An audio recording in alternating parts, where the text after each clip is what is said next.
going to be appointing very pro-crime judges. Michigan gave us Motang. They're not allowed to be offensive, unfortunately.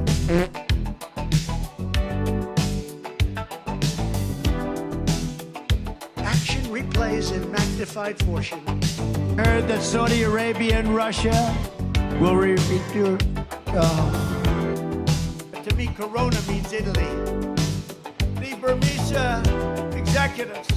So this Burmese, they say, pronounce it Burmese.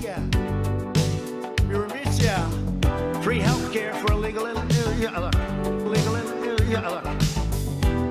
Free health care for illegal when they gaze upon Yosemite. Wow. We're honored to have with us today our amazing Vice President, Mike Pence, and his wonderful wife, Karen.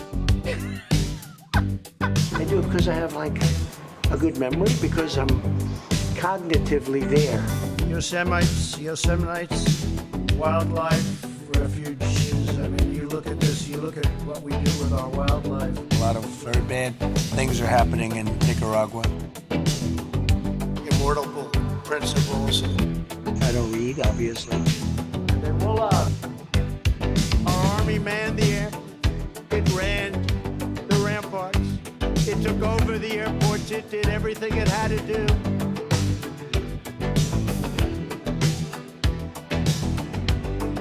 Hydrosonic. I call it super duper. They don't like the gas.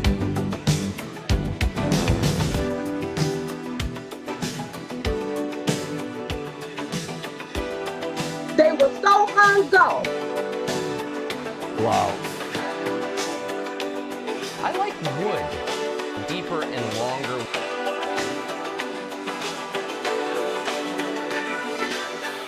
Five eggs. What?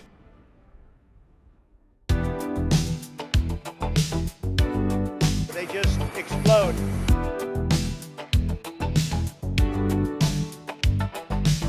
De-engineering.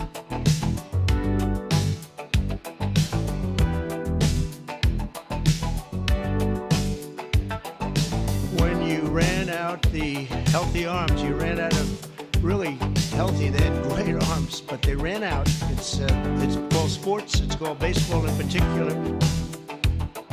I felt really good almost after taking it.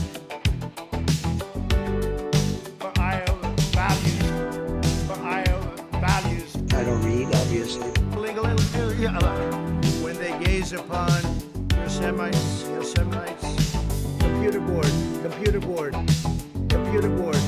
board. Immortal principles. Roll up.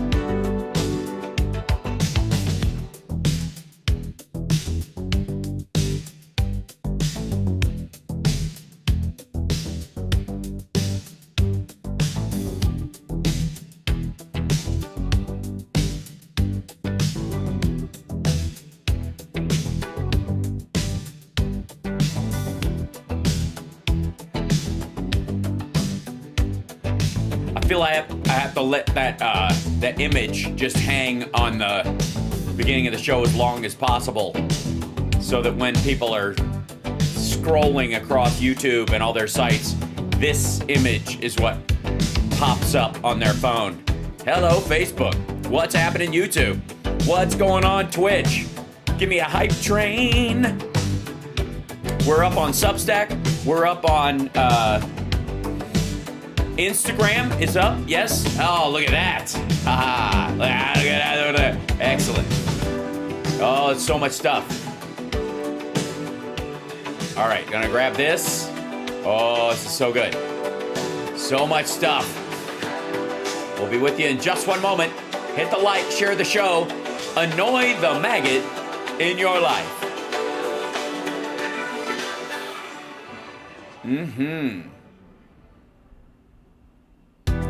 Oh, it's so good. Oh, it's so good.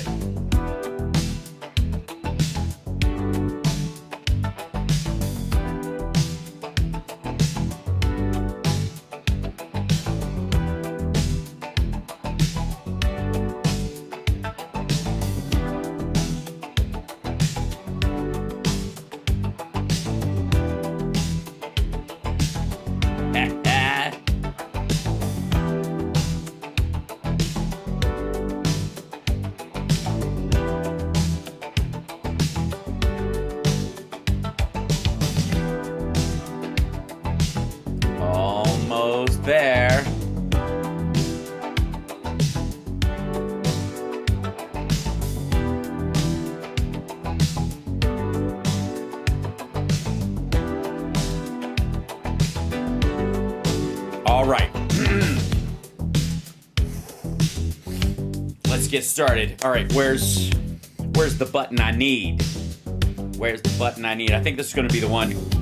Hi, everybody. Welcome to the show. It's Hal Sparks, Megaworldwide. Smells like Epstein spirit. I do think it hasn't been pointed out often enough that it's particularly galling, disgusting, freaky, and coincidental and ironic that the lead, well, if you don't count Trump, the lead character in all this has teen in his name. Yeah. I mean, the spelling's different, but it's the thought that counts. Hi, chat room. Welcome to the show. Hello, sparklers, you wonderful people. Man, I gotta tell you, this whole thing is the gift that keeps on giving, and the more Trump tries to put it to bed, the worse it gets, and you know he is not capable of holding himself back. He's got to actively deny it. He doesn't know which part of the Roy Cohn playbook to pull from.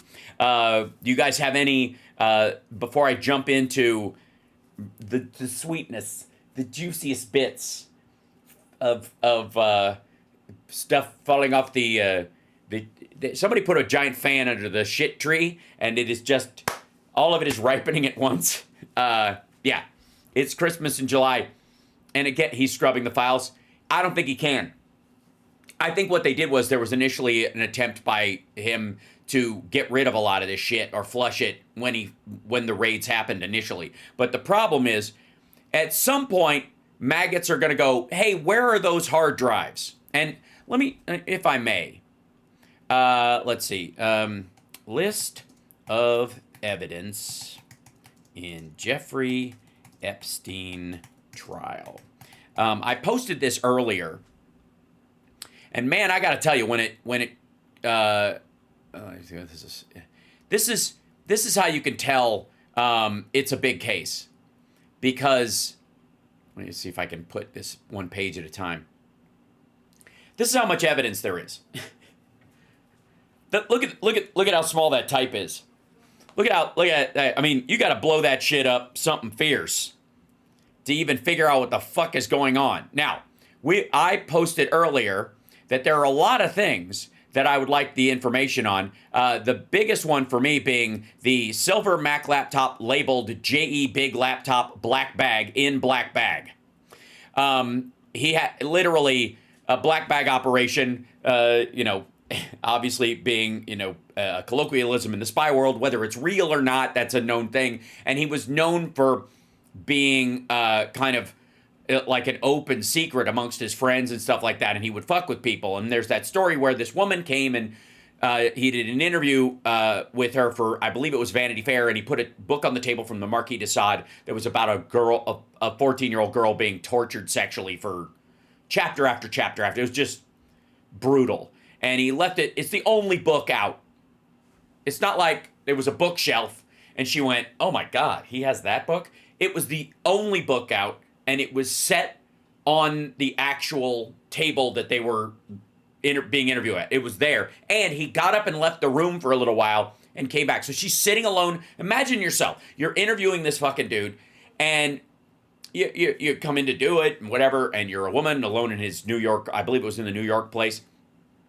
And he's like, wait here at my office. And they brought in apparently like tea and finger sandwiches, and he ate all of them and didn't let her have any, which was kind of like a power play thing that he did during that interview. And then also, he left her alone in the room, and the only book on the table, she's sitting in this room, there's a blank table, nothing on the fucking table except a book by the Marquis de Sade about the torture and murder of a 14-year-old girl who is sexually tortured. It seems like the only reason he left the room was to leave her there to deal with that book, so that she wouldn't, and if she doesn't ask for it right away, or ask about it rather, right away, she must be on the team or okay, or she's too stupid or whatever, you know what I mean? Like it seems like a test. Oh, and Trump suing everyone? We'll get to that in just 1 minute, because he also learned that trick from Jeffrey Epstein.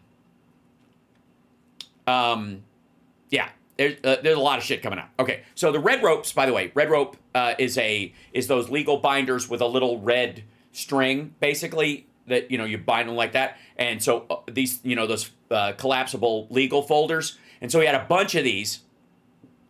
And then he had these cellophane ones, these cellophane envelopes, so that they were basically waterproof. Trapped, like sealed in there. These were not like Faraday bags to protect them from somebody, surreptitiously using Jewish space lasers to read them or any of that, right? This was to protect them, meaning they transported them. And the dude had an island, so I can understand how he would want them to, survive getting wet. Anyways, and also he had ditty levels of lube and stuff in the house, so. Ugh.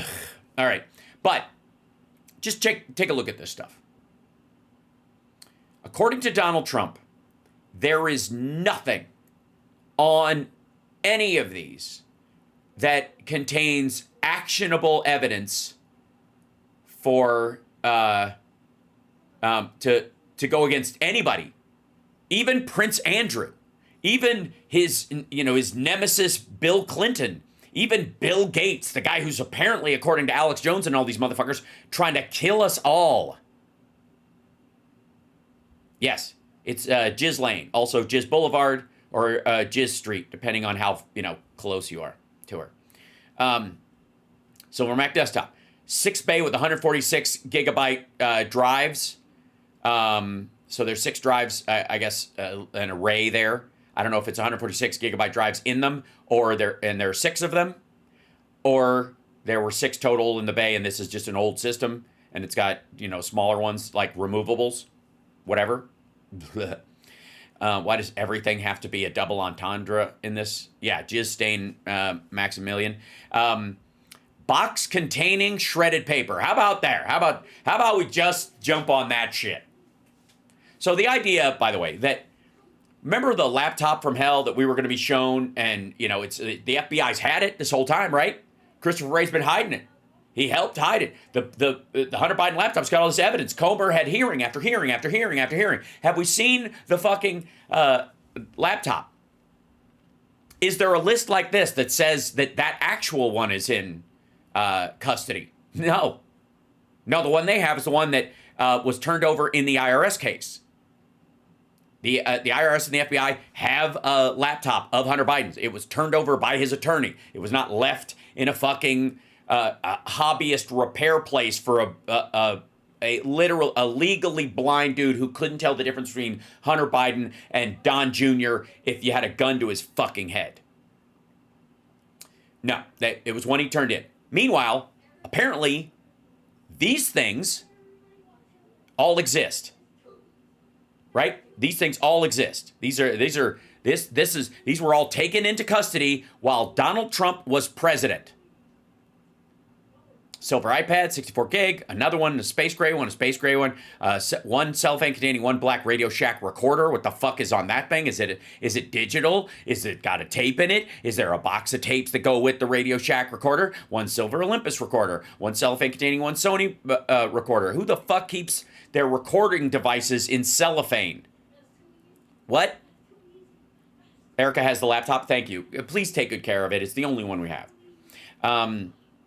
There's a Dell tower, one red rope containing a Seagate 80 gig hard drive, 7200. So that's good for you can read write video with that one.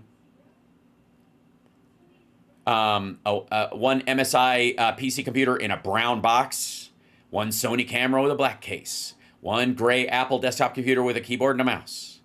One cell phone containing a silver USB. One cruiser guide 32 gigabyte USB. A 32 gigabyte USB. These are all kept separately. So let me walk you through this, and then we'll get into the shit. Okay.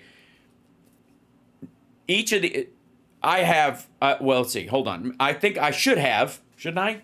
I should have a thumb drive around here. All the shit I have to copy and carry over and flesh net back and forth between my fucking computers, right? Maybe I don't. Maybe I moved them into the other room. Shit. It's entirely possible. Yeah, they're around somewhere, I suppose. Son of a bitch.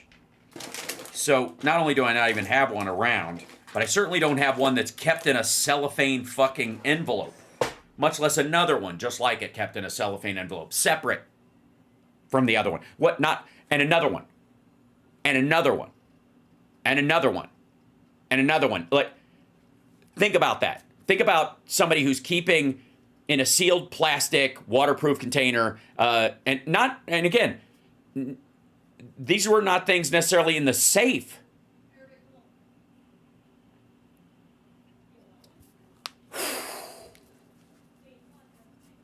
This is one property. Insofar as we know, this is just one property.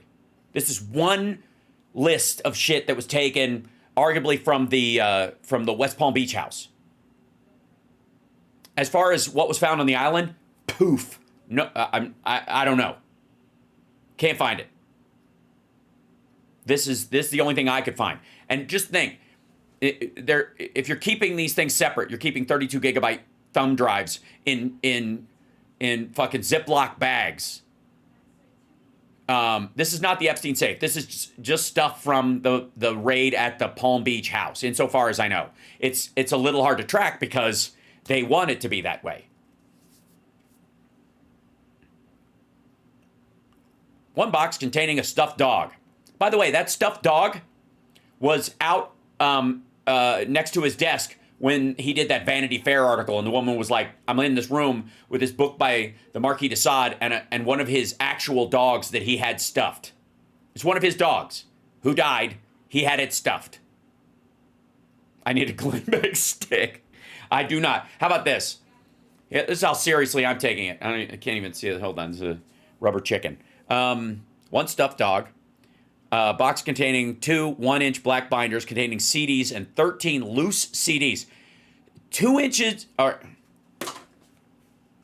Remember, anybody got a like when you were like, fuck it, I'm tired of my DVD cases. I'm putting all my DVDs in one of those CD sleeves, and you're like, holy shit, I had no idea how many discs I had, right? And when you put them all in there, you ever do that? Okay. I have like all my like Jackie Chan and Jet Li movies and all that shit in like I tried to put them all in one thing because I had all these Chinese DVDs and the boxes were shit. So I put them all in one of these sleeves, and it was this fucking thick.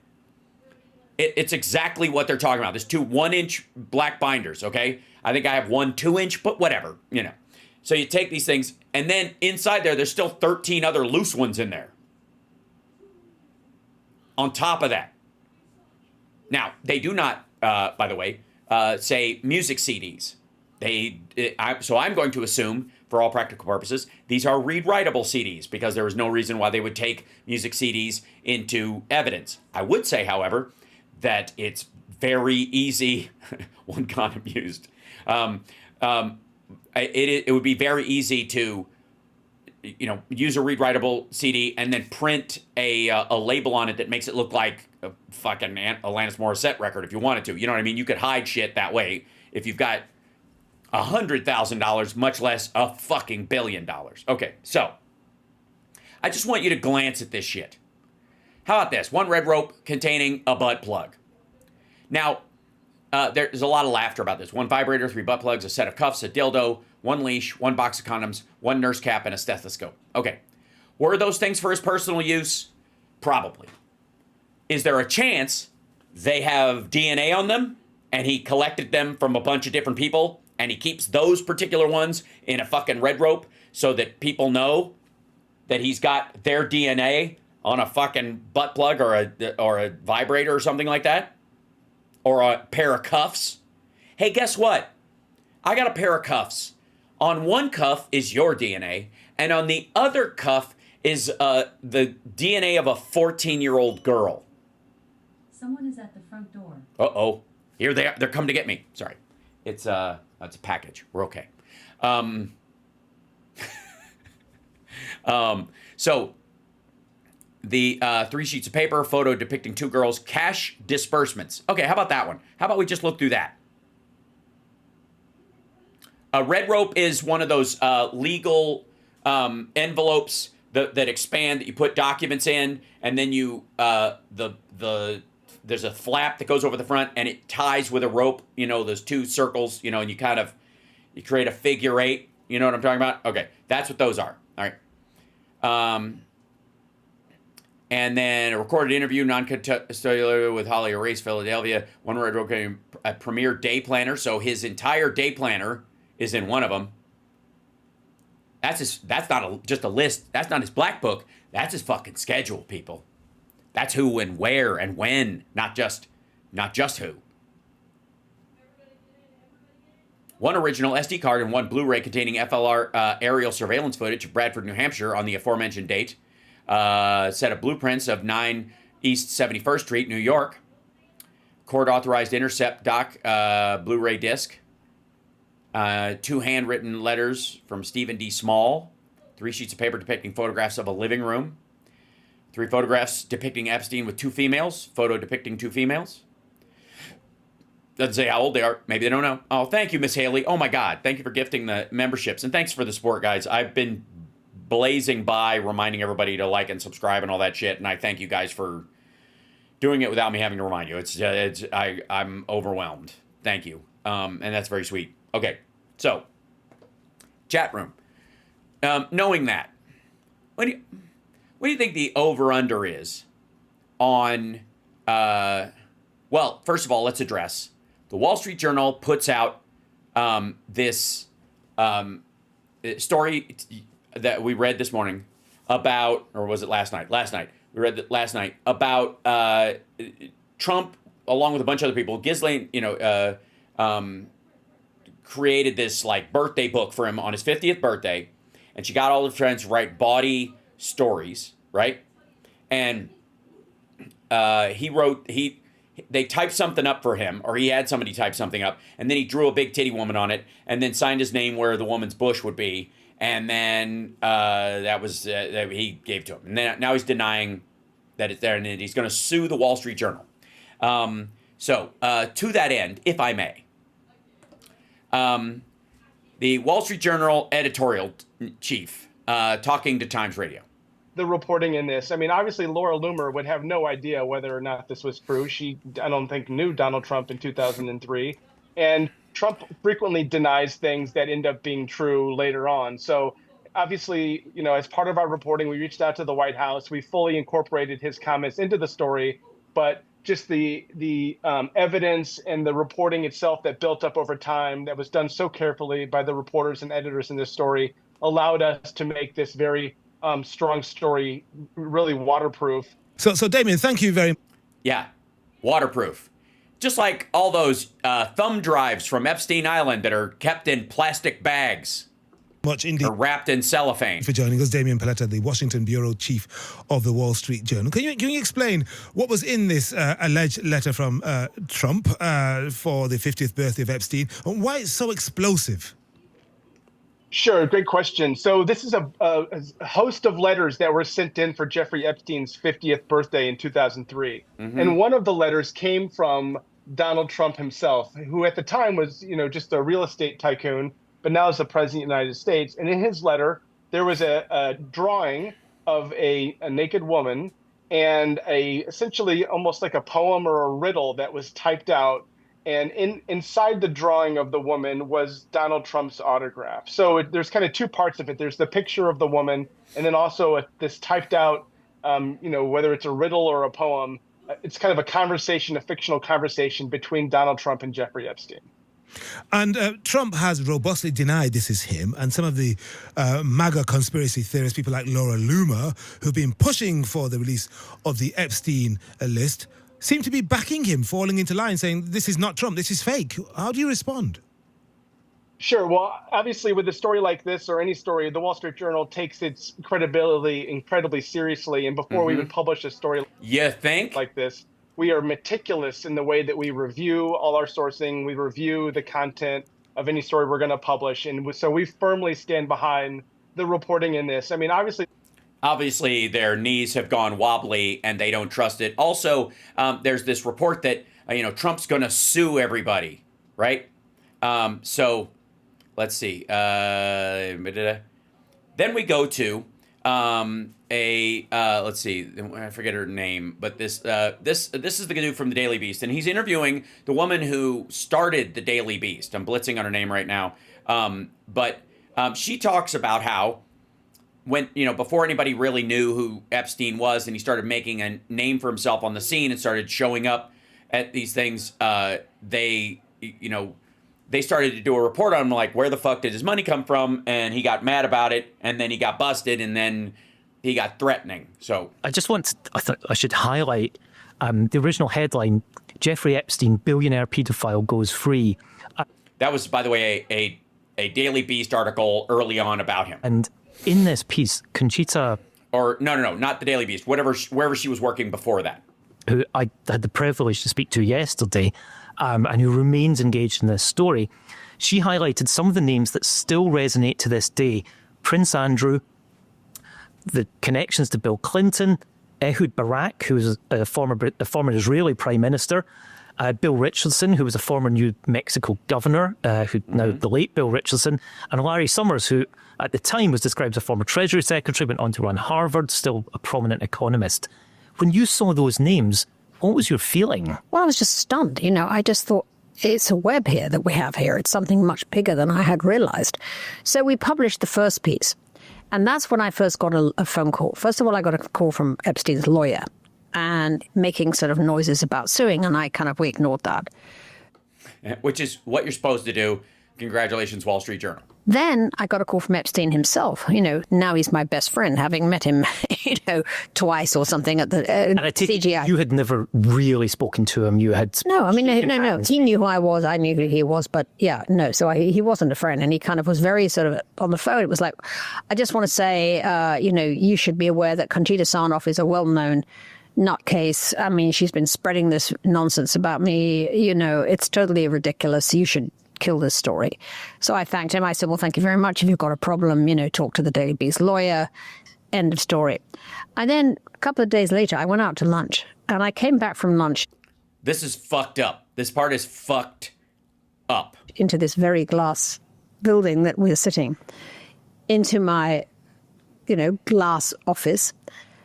And sitting in my own office in a chair in front of my desk was, guess who? Jeffrey Epstein. And I was stunned. I mean, I stood at the door just kind of aghast, because my question is, how did he get past the security? Because we have a security desk downstairs who apprehended me today and took my picture, and they were there in force then. Very hard to get past those guys. I don't think people ever do. So how he got through, I don't know. I mean, he is a masterclass, or was a masterclass con man. So maybe he was just able always to kind of get what he wanted. But he came up and he'd come into my office and he'd obviously said to my assistant, where is Tina Brown's office? And then he went and sat in my room. Yeah, sorry, Tina Brown. Yes, and thank you, CSL, for that. So I stood by the door and I said to him, Jeffrey, what are you doing here? He said, just stop. And he looked at me with this kind of snake eyes, cold, and it was menacing. It was a really menacing. And he pointed his finger and he said, just stop. And I said, Jeffrey, we are continuing to do these pieces. If you have an issue, talk to us. Just stop. He said, there will be consequences if you don't stop. And then he just got up and he left my room. Okay. Fuck. Right? Dude just showed up at her office, managed to breeze past security. Her secretary or assistant, whoever was watching the door, was sitting in her glass office in full view of everyone when she came back from lunch, and effectively threatens her either, with, amorphous consequences or actual death. Right? Just fucking gnarly. Okay, so, understanding the Wall Street Journal stands by their story. The Daily Beast has been doing stories about this asshole for a while. Now, one of the stories, obviously, we've been following is the explosion of Vinny on the Peanut Butter Dickhead podcast. And let me tell you something. I enjoy it so much that I almost feel like I've been filmed at a Coldplay concert with my side piece of enjoyment about this clip, in that Adam, the other guy who is playing devil's advocate on behalf of Trump, who's trying to cover for him, it seems, and is just fucking with Vinny all the time, is doing that video is, I think, weeks old. That's relatively new. That is a day ago. Sorry. They posted that yesterday. I don't know when it was filmed, but that video of her talking, of Tina Brown, that was posted yesterday. Wall Street Journal's obviously was today. Right. Peanut Butter Dickhead is trying to, obviously deal with the back and forth between his bros on this show. And I don't know if I can prepare you, ladies and gentlemen, for the neck veins that you are about. I almost feel like I need a neck vein alert graphic to go with the nut alert in this, because it starts bad. And then one of the guys whose job, it seems, is to work on behalf of the government to tamp down on the rhetoric, just makes it boil over. So check this shit out. Holy hell. Do you know Lex Wexner? Am I saying the name correctly? Lex Wexner. Yes. Okay. Do you know Lex Wexner, who he had as his power of attorney that could make decisions on everything about his assets and money? You know who was? Oh, by the way, spoiler alert, Vinny doesn't know about this.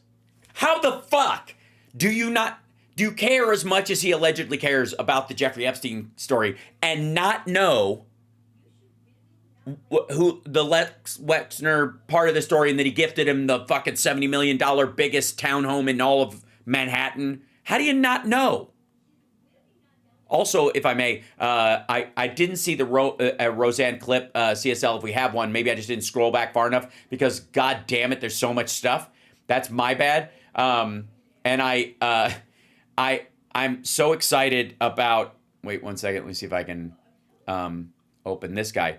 I'm so excited about this ridiculousness. The Dems are trying to drive a wedge in MAGA using the Epstein files is so gloriously full of shit.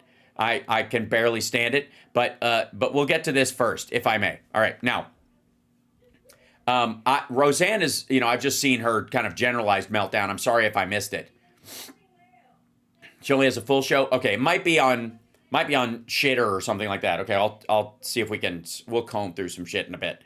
But just the fact that Vinny doesn't know the Les Wexner story is amazing to me. Who he gave power of attorney to? Lex Wexner?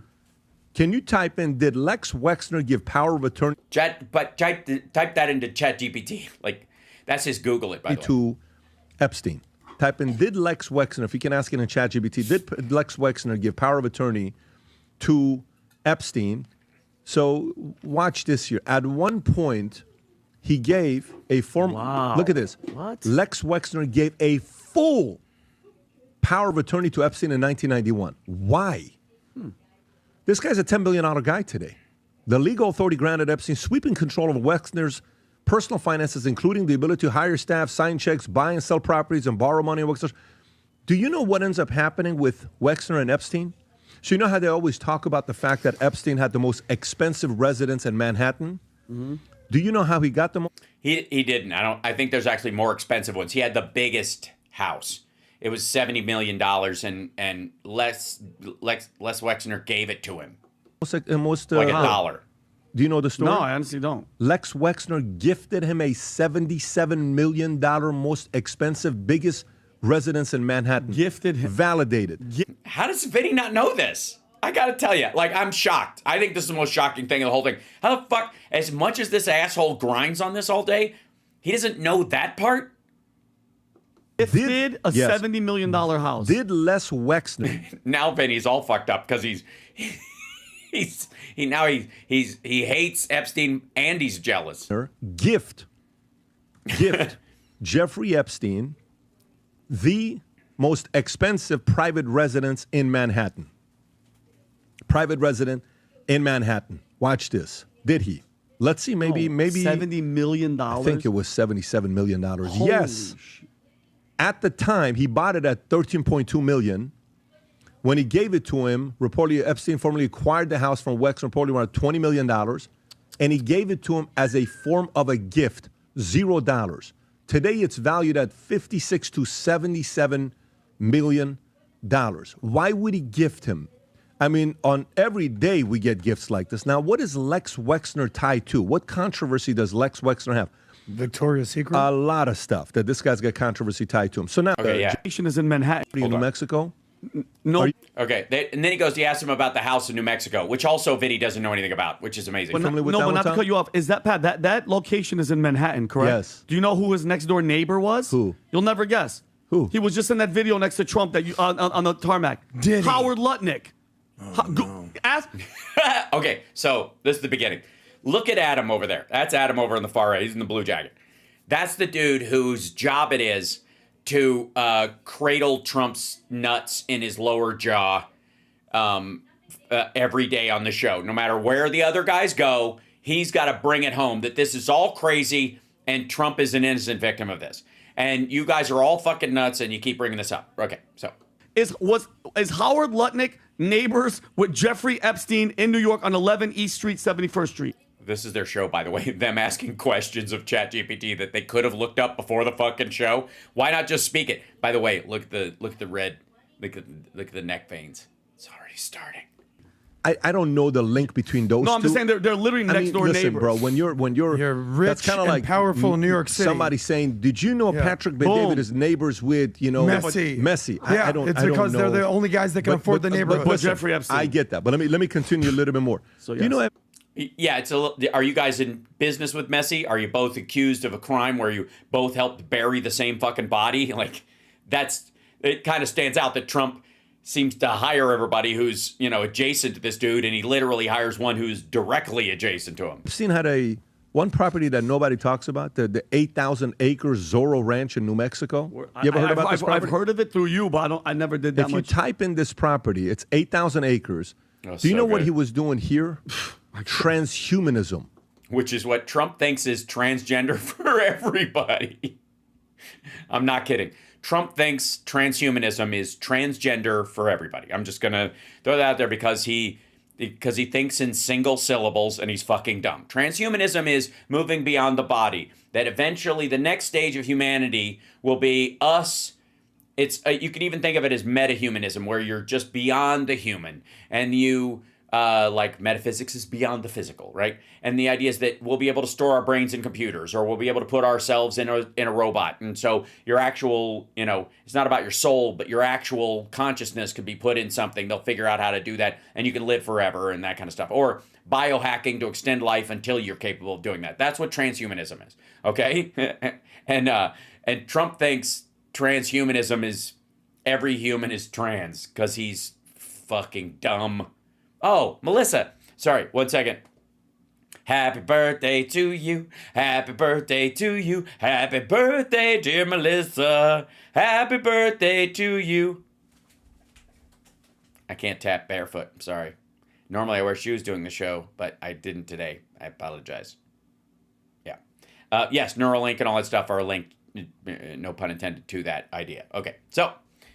What's that? Okay, so he was trying to find a way to, of course, where the aliens land, pass his DNA and populate Epstein kids through his DNA, so because Elon he was Musk, interested in eugenics and a bunch that's just going to float by on the. So Elon Musk, basically. of different things, and he had multiple Yeah, actually. Yes, they had a lot in common. helipads. There's a lot of weird things. Do you know 2 days before he allegedly killed himself is when he created a trust that he moved his $577 million to, called the 1953 Trust?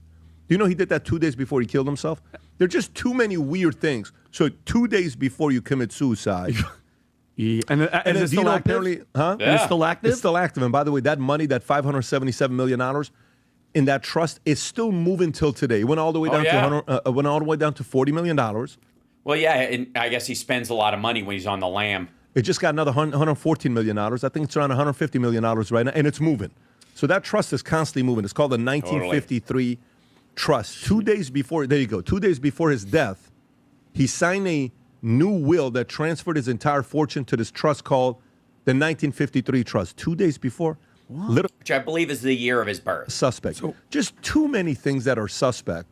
So the more and more the president brings attention to it, the more and more and more causes average day-to-day people to research, to get a little bit deeper and say, by the way, think about the people that take one story to be interested in Epstein. Mm-hmm.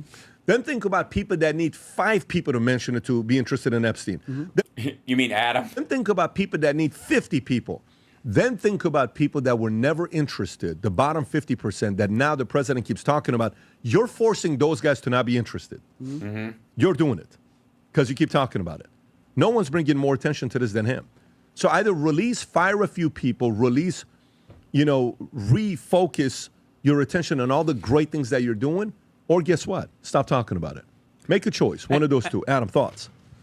Adam, thoughts? Solve this for us, buddy. I mean, there's so much to unpack here. I'd like to play maybe a little game, if I may, before you tell me what's my point. The point is I want to play a game. And maybe this... By the way, you hear the sigh in the background? They keep going, what's your point? What's your point to him? Because he rambles on about this and fills a lot of time. My shirt. Somebody was asking about my shirt. Starfish and coffee, maple syrup and jam, butterscotch clouds and a tangerine and a side order of ham. If you set your mind free, baby, maybe you'd understand. Starfish and coffee, maple syrup and jam. It's a Prince song. Hence the purple shirt. We love him. That's all. I got this one when I was going through the Minneapolis airport, and they have a Prince store in the airport. And I love this song, so I was like, no shit. Really? Yeah. So there you go. And I will not sing Prince with these guys on the fucking screen. Game is directed at Vinny, but I'd like your contribution. Let's go as far as we possibly can down the rabbit hole. I mean this. Okay. Let's go to where you think this is going to lead. Everyone's out there we're figuring it out. Like, you ever seen Always Sunny? Not really. You ever seen Always Sunny? Can you show that image? Because this is kind of... So Adam got the image before the show because he knew he was going to say this. Where I think... About Vinny. We're headed is... yes, because he's trying to give Vinny a stroke. Charlie from Always Sunny is like, you know what's going on here? This guy found him, and he found him, blah, blah, blah, blah, blah. And it turned out, bro, you haven't slept in weeks. I'm not saying that about you. Yeah, he is. Saying when you go down a road, what I want to do... He's talking about you. Maybe I He's am. definitely talking about me. My stupid loser friend, Vinny. Go ahead. Love you, bro. Go ahead. But let's go down as far as down the rabbit hole. Go for it. Because I as love you know, rabbits. I'll go down like the rabbit hole, like Can take you a just look. get there already, Get there. Guys, Adam? you know Get what? in the...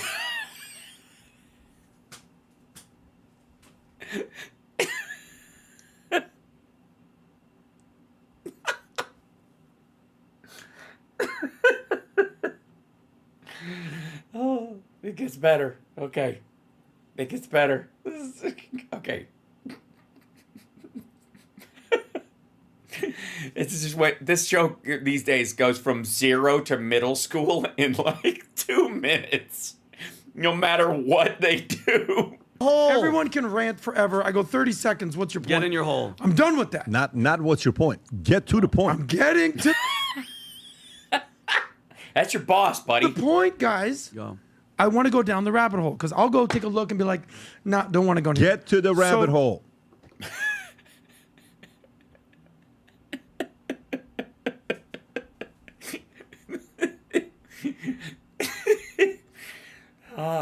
Boy. Yes, I gotta tell you. Okay. Sir, Oh. let's go down. Like, where do you think this all leads? Let's say all your convictions and all your Questions. questions. And, yeah. Where do you think it ends? And once you find that answer, what then? So let's go. We find out actually what you think it is. Okay. Say it. Okay. And then what happens then? Which, by the way, he could have just said at the beginning of that rambly bullshit. Go, Vinny, go. And then I want to understand what. Okay, what I think, Adam, Vincent Oshana's Yeah. opinion, Yeah. is that Jeffrey Epstein was a Mossad agent working for a foreign country, setting up shop, getting blackmail on everybody. Singers, actors, politicians, everybody under the sun, maybe even a sitting president. Adam, I don't know. He visited the White House. Let's just say that. Yep. They take all that footage, and mind you, this is a Mossad, Israel-approved blackmail ring to have men sex trafficked. By the way, this is his opinion. For the record, Vinny is not speaking about evidence he's seen directly that Mossad was controlling this guy. It's that Robert Maxwell was allegedly a Mossad asset. Like, they don't just any like pro-Israel businessman that's got a lot of money, the Mossad and other stuff would go, hey, wink, wink, and use him as a lobbyist or something like that. The idea that he was like fucking Mission Impossibling into shit is just fucking dumb. Children, women, men, kids, whatever. He might have done other shit, but he was as much on the tit of Russia as he was on Israel. But again, doesn't matter. This is fun. Have sex with these people, have all the footage, have all the files. So then, Adam, once they're all gone, you can use it for policy, make this law to make them write certain lyrics, absolutely. Make them throw down some nasty beats, change their performance in a movie to be a little over the top. Our policy, okay? No, all the victims, everything, all, you know, they're never going to get any justice. Then the guy who was running it, either he suicided himself or something happened to him, or in the 3 minutes of that footage that was doctored multiple times from Adobe Pro, by the way, they're the worst at covering their tracks, maybe he walked out of the cell. Because some people are saying the photo of him laying there with his hooked nose isn't even really. Yikes. The photo of him laying there with his hooked nose. Way to just, like, throw a monkey wrench in your bullshit there, Vinny. Wow. Hold on. No, I'm saying his nose. No, the guy that they switched out. Yeah. They're saying, I'm just telling you all the options. Adam. Let's go. Keep going. So that guy and his suicide. So now people want to know, like, who has all this footage? Because, by the way, what he's referencing is that the corpse had a bigger nose than Jeffrey Epstein. That the corpse had a rounded nose, and Jeffrey Epstein either had a straight nose or naturally, or had it fixed at some point, and was making that comparison. That's where he's lifting it from. But he's such a fucking cro-mag that he can't not be a bigot. The FBI. Do me a favor, Rob. Show me that one image again. Yo. The one of Charlie? Yeah. Keep going, Rob. Yeah. Go ahead, Vinny. Yeah. Keep going. Okay. So, and the FBI's chain of custody, guys, I don't know if you know this or not. Vinny, the FBI's chain of, it's documented, it's processed, evidence remains intact. Yeah, just mocking him to his fucking face. What's Vinny's last name? He's Italian, I know that. He just said it a minute ago, but I didn't commit it to memory because I don't care. So in the Epstein case, the FBI seized, Adam, 300 gigabytes, that's a lot, okay?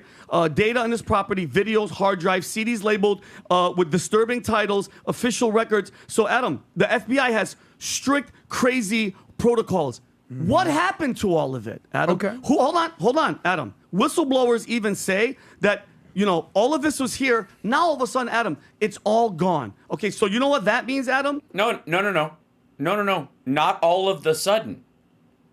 Insofar as you know, it's been missing since the day it was logged. Mossad, Israel government, has all the footage. They have all the dirt, and they're influencing our policy. Here it comes. I think this is my favorite part. President of the United Vinny Boombots. He's Dr. Vinny Boombots. States, the President of the United States, Adam, has flipped and changed his tune like that. Okay. Like that. So, Adam, I have a problem, and I'm pretty sure the majority of the losers and the idiots that you think are out here watching it are not comfortable with our president, who we've been ride or die with him, now changing the tune, saying, you guys are losers. I don't need your support anymore. Because, Adam, I don't give a shit how many wins he stacked up. I love that he's doing it. For him to go, don't worry about the blackmail sex trafficking thing. Just shut up about it, because I've done so good for you. That's like having a dad, Adam, that buys you the bike, gives you the ice cream, does everything for you, but the general redness that is happening here, and the neck vein situation is on fleek, as the kids say. But guess what, Adam? He's, sleeping with underage kids in the neighborhood, but who cares? He gave you the bike, he gave you the house, he has a roof over your head. I'm uncomfortable with that, Adam, and that's why I know it drives you crazy. 1,200% of the internet. Crazy no, 1,200% of the internet wants to know the truth. And by the way, I have to say, I think Vinny's an asshole for voting for Trump in the first place, and he's obviously easily deluded. And the fact that he operates on this level of like conspiratorial thinking with only half the facts that most people with even a cursory knowledge of the Epstein story have is kind of fucking amazing and stupid. But at least he actually is butting up against his own actual ethics. In this moment, as a complete moron, he has still, it's like his heart has finally outrun his brain. Right? And good on him. Right? Good on you, Vinny Bag of Dicks. Right. And guess what? Nobody believes him. Okay. And nobody believes Adam that Mossad didn't have anything to do with it. Okay. Go ahead. So let me just. Is that guy? Show that picture, Rob.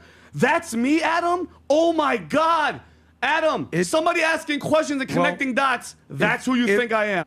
Look at his fucking face. Look how red it is. Like that's how red my face gets when I'm laughing. Yeah. If you're wrong, that may very well be you. Prove me wrong. Well, there's no fucking proof. All right. So then, where's the proof? Okay. So then we'll go around in circles. Go ahead. So we'll go around in circles. Let's see if it's sad watching them fight. It is. There's something about all this that I just don't know why. Why can't they just get along? Let me just unpack this. Mossad is at the top of the list. There's nobody bigger on this particular thing. Meaning he was working they're for running them. the show. Oh yeah. So not CIA, not FBI. Oh yeah. Oh yeah. I love how that's his in. That's what makes it okay. That's the main. So Mossad's number one. The guy's name is Jeffrey Epstein. Ehud Barak and all these guys were visiting his apartment. There's photos covering their faces leaving his house. So yeah, because he's Jewish, obviously Mossad. Okay, and hold on, because you want to go there, Adam. As of late, has Donald Trump? For the record, the whole hook nose thing kind of went there first. Just saying. Who was beefing with Bibi because Bibi and them had Mike Waltz in a cabinet meeting texting Israel, trying to get us into a war with Iran.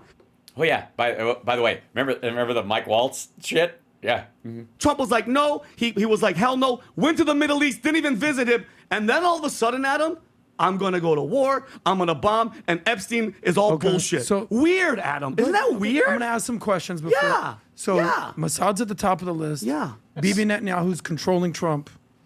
And that's the principle. Somebody in the chat room said. So yes, Epstein was Mossad agent. Bibi has the Epstein tapes and has tapes on Trump, and that's why we're doing what we're doing. So that's where that's where it is, and it's with full leave Brittany alone energy. Israel is dictating policy America. Hold on. Is that what's going on? So you don't think AIPAC in our freaking comment? Sorry.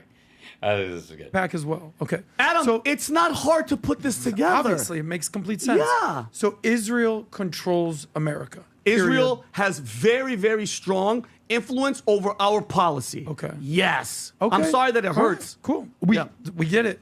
We found out. Oh, but hold on. Is Adam Jewish?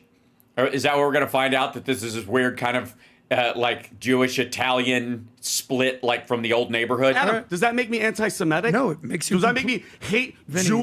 No, the hook nose thing probably does. I'll just throw that out there. Jewish people... You haven't said one thing that might not be true. Okay. You're probably 100% true. But just in case you're not, let's say you're absolutely right. You did it. You, Vinny Oshana, cracked the code, if I can see that picture one more time. Okay, by the way, you're about to see Adam flush his soul down the shitter and be very comfortable doing it. Like, again, as much as I can't stand Vinny, and I think he's blazingly full of shit and weird and has all kinds of stuff mangled, at some point, his heart outruns his head, and he realizes, look, if children are being sexually assaulted, that's my line, and I'm not crossing it. And Adam is about to go, what line? Yeah. You cracked the code. You did it. You did it. Congratulations. Yeah. Mossad, Epstein, Trump, he's owned. Yeah. Now what?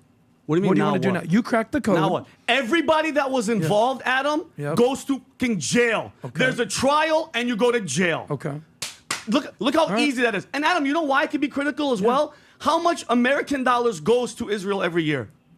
What the fuck does that have to do with anything? Sorry. So do you think what do you think the pedophile to dollar ratio is with other countries? Anybody want to guess? $4 billion. So you know what that means? I can have any opinion I want because my money is invested in that group. Well, there's a lot of countries that I don't care. Then I can talk about all of them. That's the only. So let's talk about every other country. Jail. So Israel's the only country that receives money? No, go back to your point. Okay. What do I want? Adam, I want jail. Okay. And if, God forbid, the president of the United States was involved with it, guess what? Same for him. Which president? Look at this. Which president? Our president. There you go. Trump. He means Trump. Like, kudos. All it took was a near stroke for him to pop a fucking, bean vessel in his fucking dome, right? But you got there, asshole. Good for you. Like, I don't think we'd agree on any policy whatsoever. But say what you will about this dickhead. He's got an ethical line, and he has found it, and he isn't going to cross it. Watch Adam's follow-up. If he So was you want Trump to go to jail now? If he was with underage girls, 1,000%. So if Trump was with a 17-year-old girl, I'll say it again. When he was 40 years ago, old, yes. So you want Trump to go to jail? It's called pedophile. Adam, hold on. Let me ask you. Is it illegal? Can you have sex with a 17-year-old in New York? In 35 states. In New York? The age is 16. And Okay, then in so certain states. Oh, Adam went from 0 to fucking Dershowitz in 2 minutes. Now watch this. It's 18. According to some Muslim scriptures, you could be 9. Muslim are Muslim or Epstein? Are Trump or Epstein Muslim at all? I think, and also, does that law apply to the continental United States? Jesus. So it's okay if he was on a different part of land hooking up with a 16-year-old. Okay, no, but let me ask one last thing, because I mean, obviously, what I wanted you to do was just get it all out there. Yeah. Thank you for that. You could be right. You could be wrong. So we want Trump to go to jail. Israel's control the United States. Don't say that. No, Anybody that was guilty of having sex with an underage child belongs to go to jail, including the operation that was black. Belongs to go to jail. I just love that. I don't know where, like, all of a sudden he was like channeling PDB's uncle or something. Failing everybody. Okay. They deserve to freaking. I got it. So now, where are you going? Where are you now? going? So no, my point is, accountability, Adam. Listen, what I'm sick of people doing is skirting around the issues. Just say how you feel. I've been saying it for. Yeah. Perfect. So then, last question. Last question. Who do you trust more? Okay, this gets really weird. So he's like, you really want Trump to go to jail? Fine. All right, fine. That's what you want. Now the next one is, who do you Donald trust? Trump. Is it Trump and Bongholio and them, or JD Vance, or yeah, Kash you'll see. Patel, Dan Bongino, Pam Shit. Bondi. Who do I trust the or most? or whoever's the loudest people on the internet, Tucker, Candace, Dave Smith. Who do you trust more out of that group? Okay, total false choice, by the way, and absolutely like it basically political manipulation. He's fear manipulating him. Like, whose side are you on in this? Trump is the powerful one. You're going to side with him, them over him. No. It's a binary option. No, hold on. Who do you trust more? Adam, I don't trust anybody that's lying to me blatantly in my face. The correlation doesn't match because those guys are asking the questions, Adam. They don't know either. They don't know 100%, but you know what they want? Yeah. Stop bullshitting us. He just nailed it. Why do you keep talking about it? We're talking about it because of you. Okay, stop yelling. Just because you're yelling, you're not No, right. it just pisses me off. You can be loud and you can be wrong. It's hard to be loud and wrong. Show me where I'm wrong and I'll shut up. But the point is, you're not right. But here we go. Where am I wrong? Is Kash Patel lying? He's not. 100% he's lying. So 100% Kash Patel's a liar. From what he said, Adam, he was in the administration. He said they had all of it. Is Dan Bongino a liar? Yes, yeah, he did, Adam. Okay. Yeah. Oh, this is so good. Sorry, I'm just gonna pleasure myself for a minute. Well, this is fucking. Oh my God. Yes, Bongholio is a liar. Yes, Patel is a fucking liar. Yes, Pam Bondi is a liar. Now, the interesting thing is, Adam's totally fine with calling Pam Bondi a liar, but not the dudes. He did. Is Pam Bondi a liar? Yes, blatantly lying in front of our face. Is Trump a liar? I think so, Adam. Is JD Vance? I think they're all lying to us, Adam. Okay. Yeah. And so even if it's a little lie, okay, they so lie. how about this? They lie. They're all liars. Yeah. Who's right? Because you probably absorbed a lot of content on X. Oh, this is, by the way, you're spending too much time on social media. I assume I know X is your thing. No. X is your thing. Who's right out there? I'm sorry. Is Adam capable of saying anything that isn't condescending to Vinny at this point? Like, is every fucking sentence like a dig? Because I'm for it, but like, who's your? Go ahead. You've already gone 99%. Let's go 100. This person, this person, this person. I trust them. Adam, who is it? I don't trust anybody. Who do you give? Who do you give the Adam, most trust to? to? Here's my thing. Who do you give the most? Sorry, it's just kind of awesome. He's asking a question. Credibility too. Because he's asking you questions. So you're saying those people are lying. If they're lying, who's lying less? Yeah.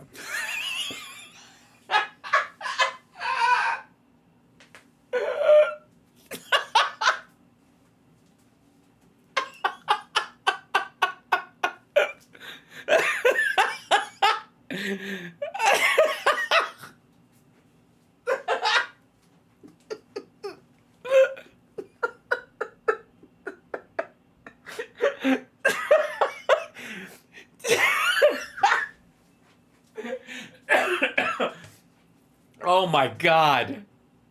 They're lying. Who's lying less?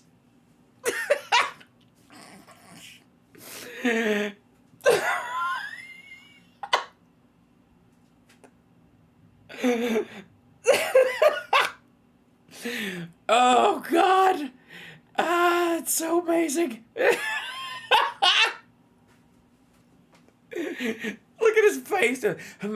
How do I phrase this and make myself sound like the biggest asshole on the internet? Oh, God. Oh, God. Oh, this is so good. Think about that. Understand this. Trump and them on one side, Tucker Carlson and Candace Owens and the rest of the right, the Maggie Wright and Megyn Kelly or whoever the fuck.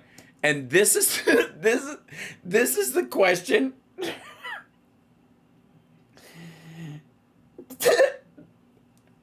This is the question that they end up asking. Those people are lying. If they're lying, who's lying less? If they're lying, who's lying less? That's what they call Wexner, man. Well, good old lying less Wexner. Oh, shit.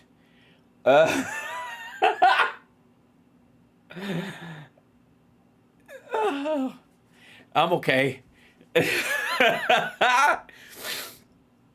Damn. Again, how many of you guys thought he'd think in 6 months, this is what I'm going to be saying on the air? Shit.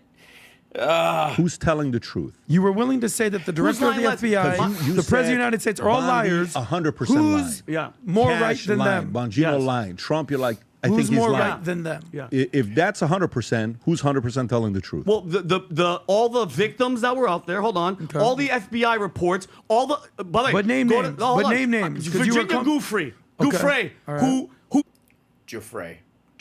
said, hold on, since we're going to go back to Prince Andrew, she was underage and the prince was there having sex with me. Yeah. Time out. Oh, no, Time out. hold on. Time out.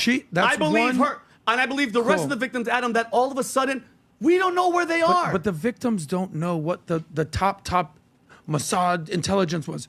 Right. Okay. Sorry. So he's basically saying there's no conspiracy because this was just a dude fucking kids at the end of the day. So who do you think knows those answers? Adam, It's easy to say the victim. Trump. He wants him to say Trump. Listen to me. Trump, damn. There you go. Bongino, Casper, they all know what. Yes, I have been fully value-tained. That's right. This I gotta say, for once, the Peanut Butter Dickhead podcast has lived up to its name, and I found value in this tainment.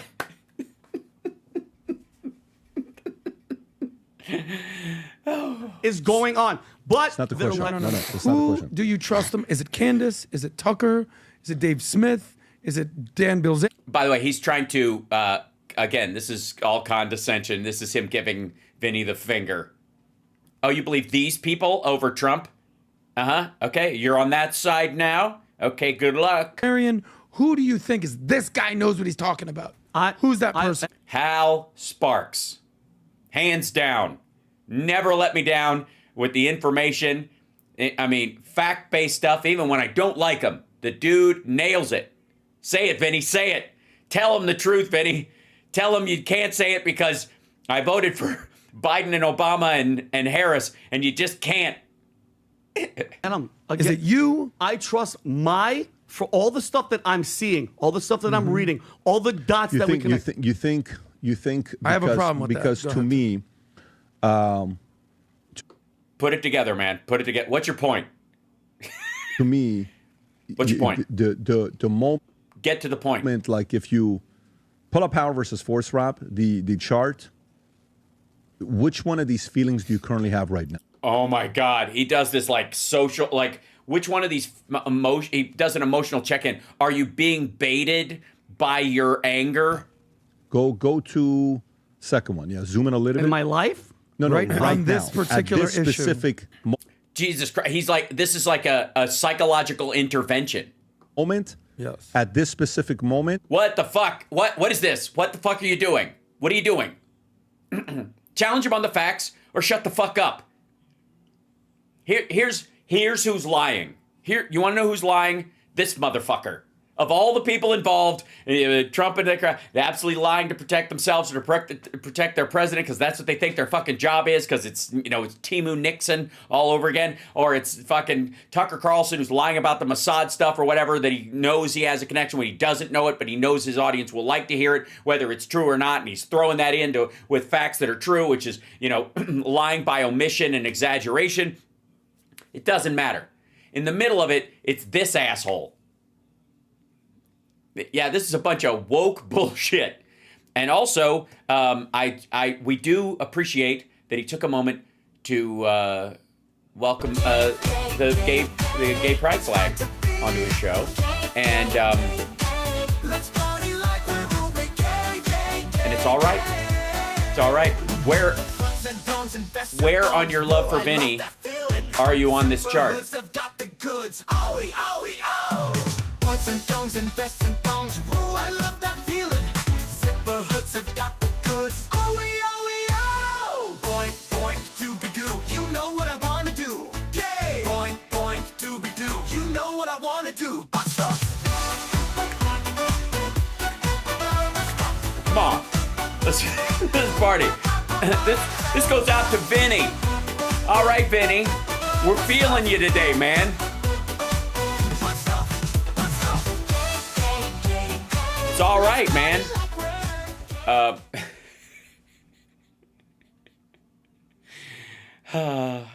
Okay, now, chat room. Hi, welcome. How are you? Good to see you. You're a wonderful group of people, and I appreciate you more than you even know. And I feel like after that laugh, we've, if this was Love American Style, we'd both be smoking cigarettes in a beige-ish brown room with a lot of lacquer furniture and a macrame quilt pulled up to our nipples. So,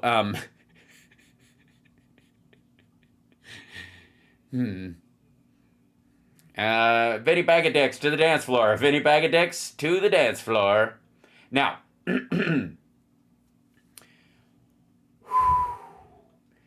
where do we go from here now that all the children are throwing up? All right, let me open this one thing because I think this is Instagram.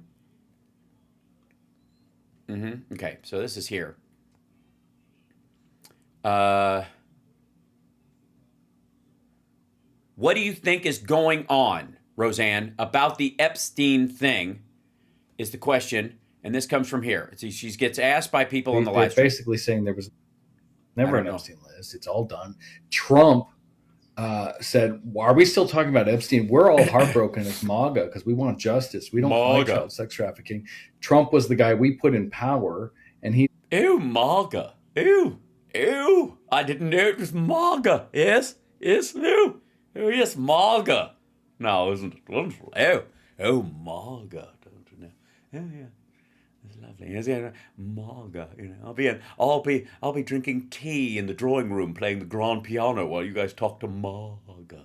He's like, all of a sudden, a lot of us feel heartbroken and turned on. MAGA's split right now, and I'm not with Trump right now. I'm really pissed off. I'm really of two MAGAs about the whole thing. Like, how the fuck can you sit there and go, hell, we're still talking about that child sex trafficking network that runs everything? Like, you haven't moved on? No, we're never going to move on. That's a big deal. People need to go to prison. I love that he's talking about this, and it's like, let Roseanne speak.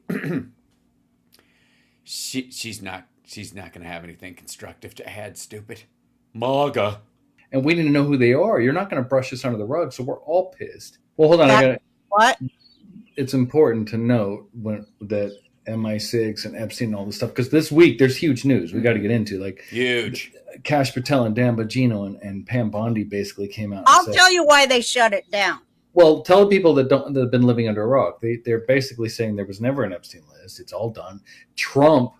Okay, that's the part of it. Does she go further with it? Hold on. And Mama, can you please tell them when you were crazy and went to the dentist and asked them to pull all your teeth when you were 18? You pulled all your teeth out when you were 18, Bubby? 18. Why would you do that? What was the reason? Oh, this episode where they talk about the Epstein stuff, I guess she's talking to her mother. Well, hold on. What? It's important to note that MI6 and Epstein and all this stuff, because this week there's huge news we got to get into. Like Kash Patel and Dan Bongino. And by the way, if you're looking for anything even remotely sensible from any of this, let me point to this. Trump's got a plan. Just breathe.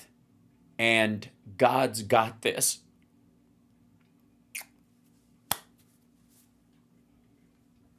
Okay. Actually, sorry. We need, where would it be? Let's see, I know. Oh, yeah.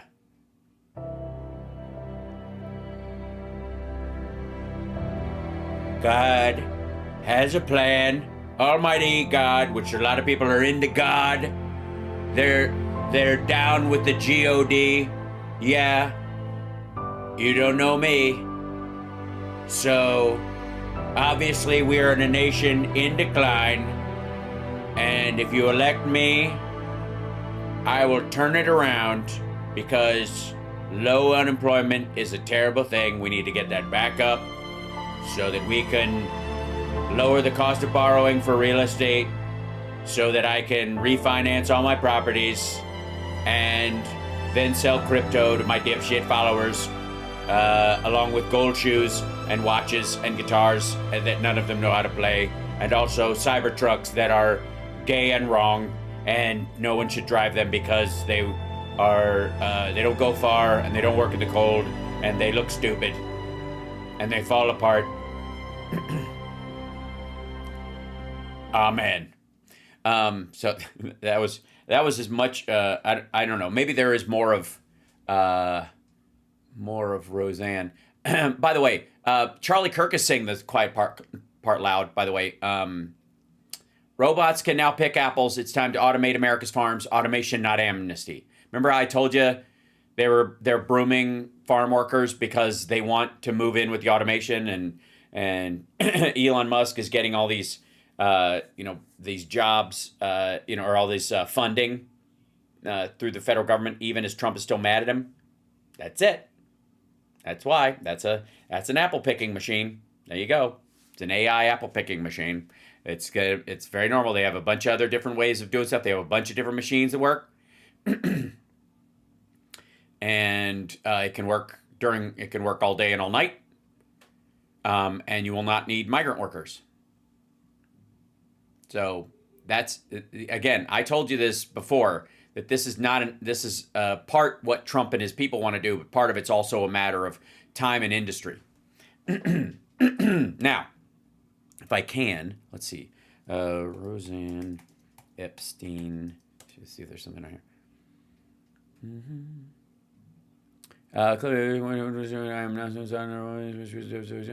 April 28th. That's then. Okay, this is I gotta go to latest.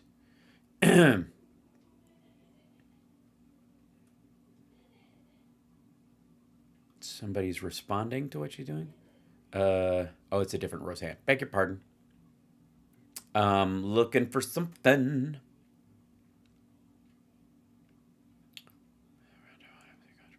July. Okay. What? Yeah, Michael Jago's situation. So, this is, I think. Today I'm going to show you how to do the pink salt Okay, trick, or better yet, I'm not the going to do $3 a pink home salt. ritual that makes your I'm not silhouette gonna do it. emerge. Folks, this is what happens to your stubborn belly fat when you mix pink salt and these 2 ingredients in a glass of water each morning. With me today, we're going to do a little round table, nice little conversation. Roseanne Barr and Juan O'Savin. I don't think these two have been together before, so this should be a very interesting conversation. How are the two of you doing? Very good on my end, but Roseanne, she's the one that's hard to keep track of. I find her, I go look for her in Texas, she's gone to California. Go look for her in California, she's in Hawaii. Then I find her in Hawaii, she goes to New York. I don't know if she's running from me or I'm She's rich, dummy. supposed to be trying to keep up with her. I've been busy. Yeah, I've been busy. It's Well, crazy. in Florida, down there in Florida, I mean, so, the only blah, person blah, I blah. know on the planet that's actually kind of keeping up with Jen and me might be you. Pretty interesting going on. Yeah, that'd be great. That we need it over there. So fantastic. Well, like I just I think I think it's ongoing, and I wish Trump would tell us, but there's a lot still going on, and I think when it's completely cleaned up, he will tell us. Yes, that's what it is. He's just cleaning it all up. Like the video where they removed 3 minutes of it and edit it together and change the aspect ratio several times over the course of it so that the frame contracts and you can see less during a period of time than you would normally within the frame and stuff. So that kind of cleaning up, obviously. So, it's all weird. He keeps putting people in office, it seems like, so they'll expose how crooked they are or something. Yes, it's the Republican credo. Government can't do anything right. Elect me and I'll prove it. And so it seems like that's what's happening. Bondi. A lot of us would never like her. And because she kind of covered for a lot of bad stuff anyway, so I never liked her. But no, it seems like she's the latest Trump appointee to come unglued in front of the public. So I think it's ongoing, and the latest. Nothing says competency and control like saying things like the latest appointee to come unglued in public. it's not done yet. No. But it goes all the way to the top of the world. So it's I think it Well, then why is he stopping it? goes to the royal families. Well, not anymore.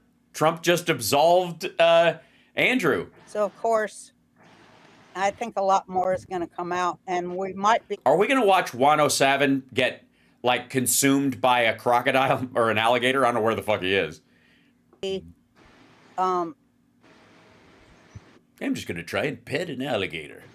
I don't know. You know how a tornado or whatever has the eye? We might be in the eye, and it looks calm, but there's a lot more crap coming. Am I right, Juan? Well, let me pose it to the audience this way. First off, it was never just Jeffrey. You could just say just in general. Epstein. There was Right. people using him as their foil, their puppet, their public side of a operation. Oh, that's sweet. Thank you, Juan, for taking the big step and defending Jeffrey Epstein as a victim of the whole thing. So Epstein was,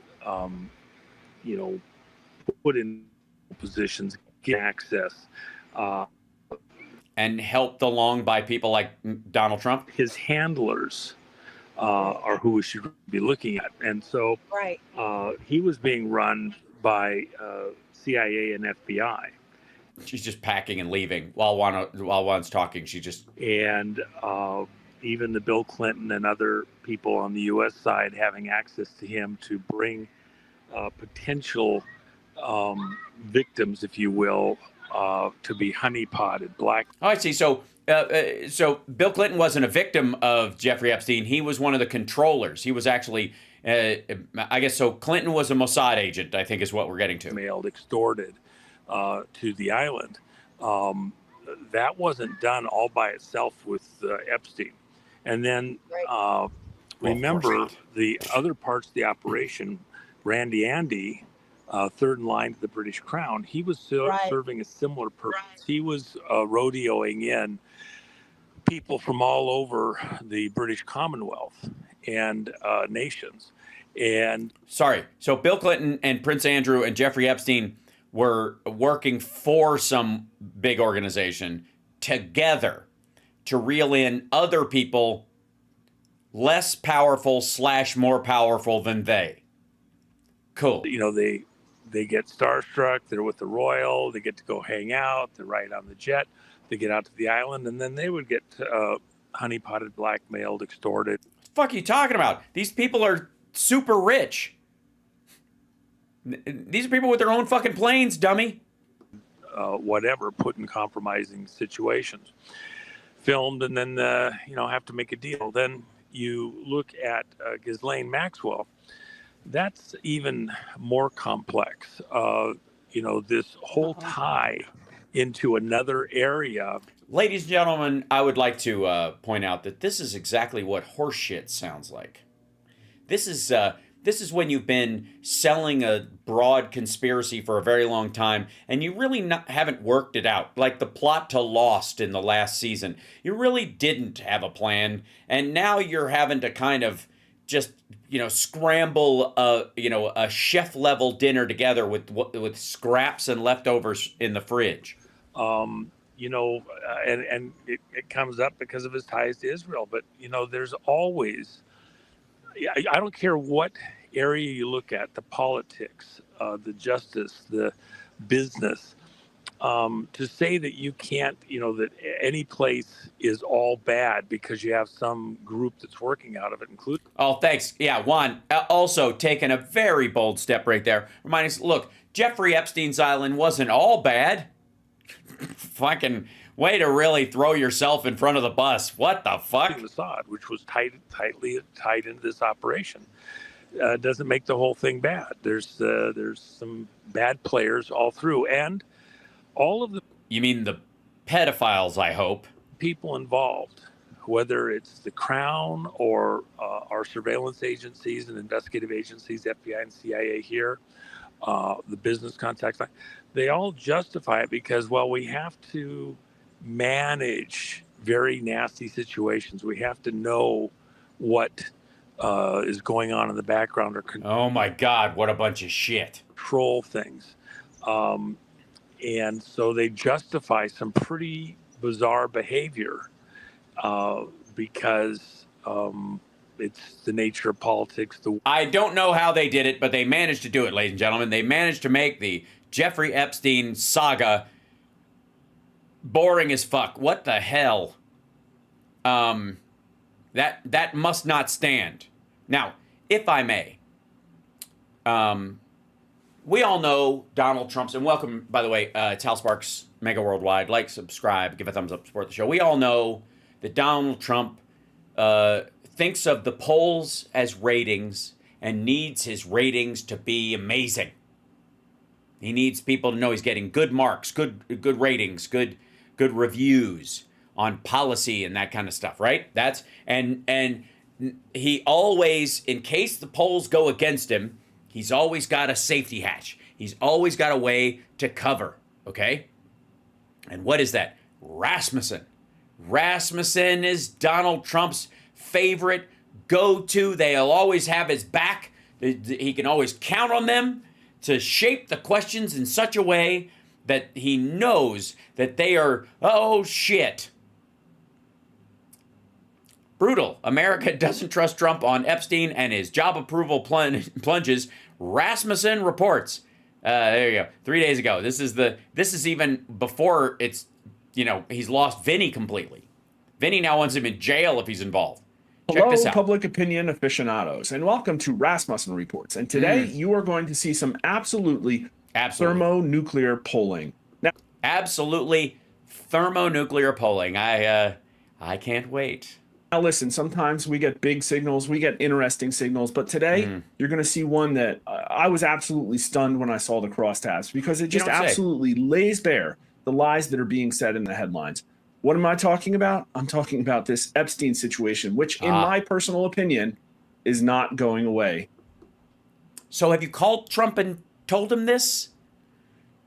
Because I seem to think he thinks it's going to go away, or he thinks he can magically will it away. I've had a lot of attacks about it over the last couple of days on Twitter. Yes, Twitter's attacking Rasmussen for asking the wrong questions in the right way. But here's the thing.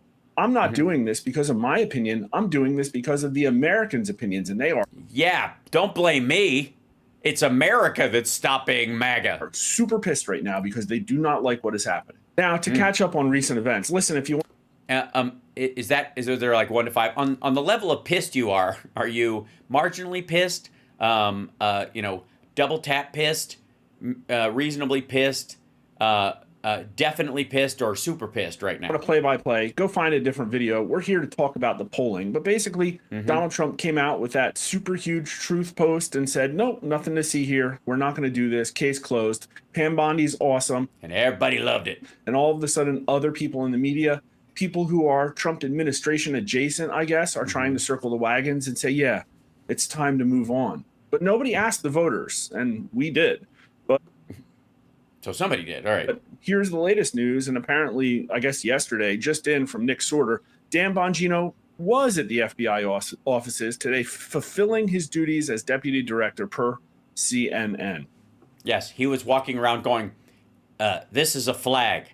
That's a symbol, and I have a smaller one on my desk. These walls are white. Great news. Yeah, I guess I'd almost rather like to hear what Dan Bongino has to say about what's going on in the FBI. But Nick says Dan Bongino must stay put at the FBI. Or all hell will break loose because nobody can resign over this because that means there's a there. This is a reversal from last Friday where it was widely reported that there was a lot of conflict between Dan Bongino and Pam Bondi about the hand. Bangholio, I'm looking for a teepee. Are you threatening me? I'm looking for a teepee for my bunghole. I am Bangholio. I am the great Bangholio. Titicaca. Handling of this situation. So it would appear to be that I guess the relationship has been mended. Bangholio is making friends again. Permanent is that? I don't know, but my understanding is that JD Vance was helping behind the scenes to heal the rift. But well, if that guy, I mean, he can push the cushions together, let me tell you. Couch humping, jumping. You can always rely on Vinny Take it higher, can't retreat. when he's DJing to throw this one on. JD Vance walking in the room. Reach the sky. That's right. Bangholio. paradoxically, Politico reported this. Laura Trump says the White House needs more transparency on Epstein.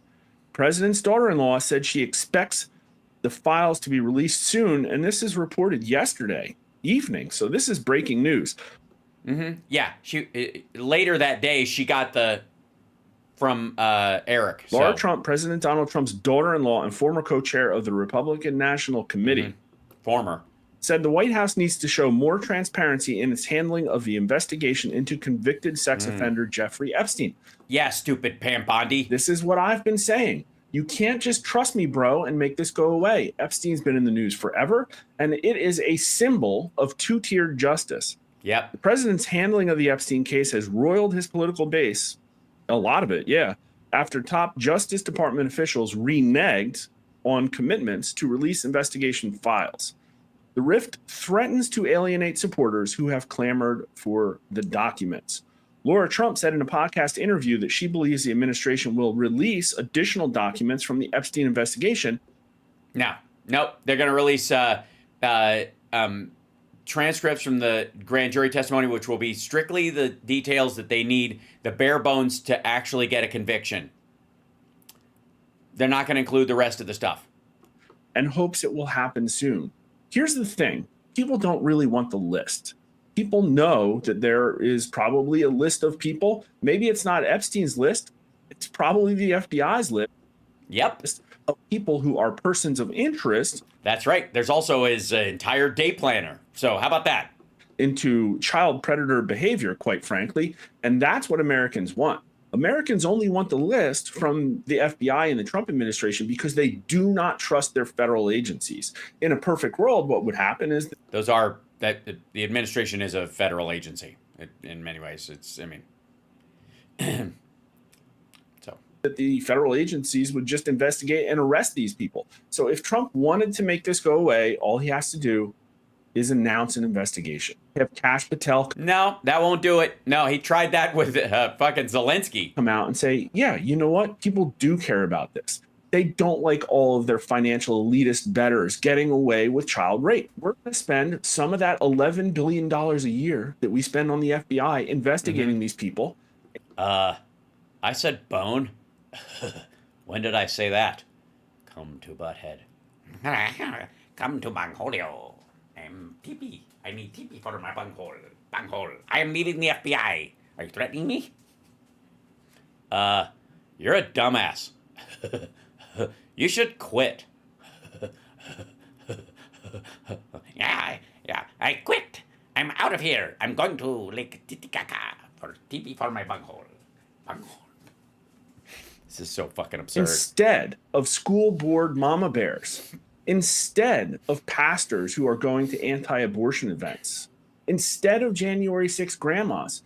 See, it sounds like you got a thumb on the scale there, motherfucker. As far as I know, all of those things have been investigated more than the Epstein Island predators. And yeah, I acknowledge the fact that this list probably has innocent people on it.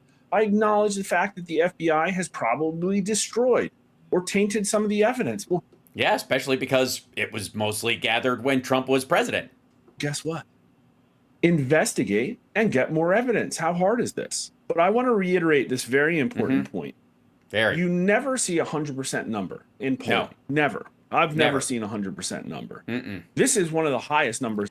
I've got a 100% poll right now. I've seen. How important is the rule of law? Ensuring that public officials are held to the same standard of justice as other citizens. 82% very important. People wouldn't even say oxygen is 82% very important. 12% somewhat important. Well, that's because nitrogen plays such an important part in our atmosphere. For a combined total of 94%. Literally everybody, every age, every gender, every race. Democrats, 84% very important. Republicans, 80% very important. Everybody thinks it's important. 95% of everybody. It's incredible. This is the problem. Or, I mean, it wasn't a problem for Biden. It's not that the people wanted a list, didn't get a list, and so a campaign promise was broken. Donald Trump promised to drain the swamp. 67% of voters agree that it's time to drain the swamp. And then he literally hired Pam Bondi from a state that has the Everglades. So there you go. I'm polling the electorate. Thanks, Orb Vroomer. Vroom. When you let all of those powerful people just skate with something that everybody else would not only get thrown into jail, but get brutalized by the other prisoners for, like, this is a problem. Americans are rebellious people at heart, and they don't like being ruled by scumbags. And before I get to the absolute... Yeah, you don't have to be a rebel to not want to be ruled by scumbags. I think the rebel thing is not ruled at all. Stunning Epstein polling, I'm going to talk a little bit about why this is an issue. Trump's approval numbers. Yeah. Are they that bad? No, they're not that bad. In fact, today's result isn't even the lowest of his term. Let's take a look. That's also within the 3 to 5% margin of error thing that they have all the time anyways. As of today, Donald Trump has a 47% approval rating. It's a few points higher than Joe Biden left office with, but it's not great. 51% disapprove for a net -4. And I will note that Right Track is holding up with a 44%. Republican approval is still above 81%. Joe Biden was often in the 70s with Democrats. Democrat approval is down to 23 now, lower than it's been. But look at that independent column. No bueno. 39% independent approval rating, 58% disapprove for a negative 19 points. Ooh. Independence. 19 points underwater. Wait till you hear what black people think. That's not good. No. That's not good at all. Nope. Donald Trump was winning with independents in our polling in the fall. And not anymore. So this would be over a 20 point. Why does their head pollster sound like MAGA? Because he is. This is basically Trump's own pollster. That's why I'm pointing it out. Point loss. Really not good. And black approval is now under 30%. He lost the black approval 30 handle last week. Yep, he had cracked above 30, and he had held it for a while. It helped him get through the election, and he's now underwater. Now he's below that 30 point. And he's going to be probably in the 20s now. And here's the chart, and it is really not good. I don't know. I mean, there's a silver lining and everything. I think it's good. It might be a sign that some people are coming to their fucking senses. That's good. That'd be good, right? That'd be a net positive. This is the net approval comparison of the first year of Trump 1, Trump 2, Obama 1, Obama 2, and Biden. And it really looked like Trump was going to break through those Obama numbers, but he took a hard southward turn 3 weeks ago, and it's been look out below. Look at how bad that number is. Net -4 is 1 point away from his lowest. -5 that he hit in the middle of April. But here's the thing. By the way, with the tariff shit. In the middle of April, what was happening? The market imploded 15%. What's happening now? Donald Trump just signed his signature legislation into law. These numbers should be soaring right now, and yet they're plunging. And look at that shape. It looks like we're in the summer of disillusionment where Donald Trump's numbers. Oh, wait. Sorry. I forgot. Say that again, sir, please. It looks like what? I'm sorry?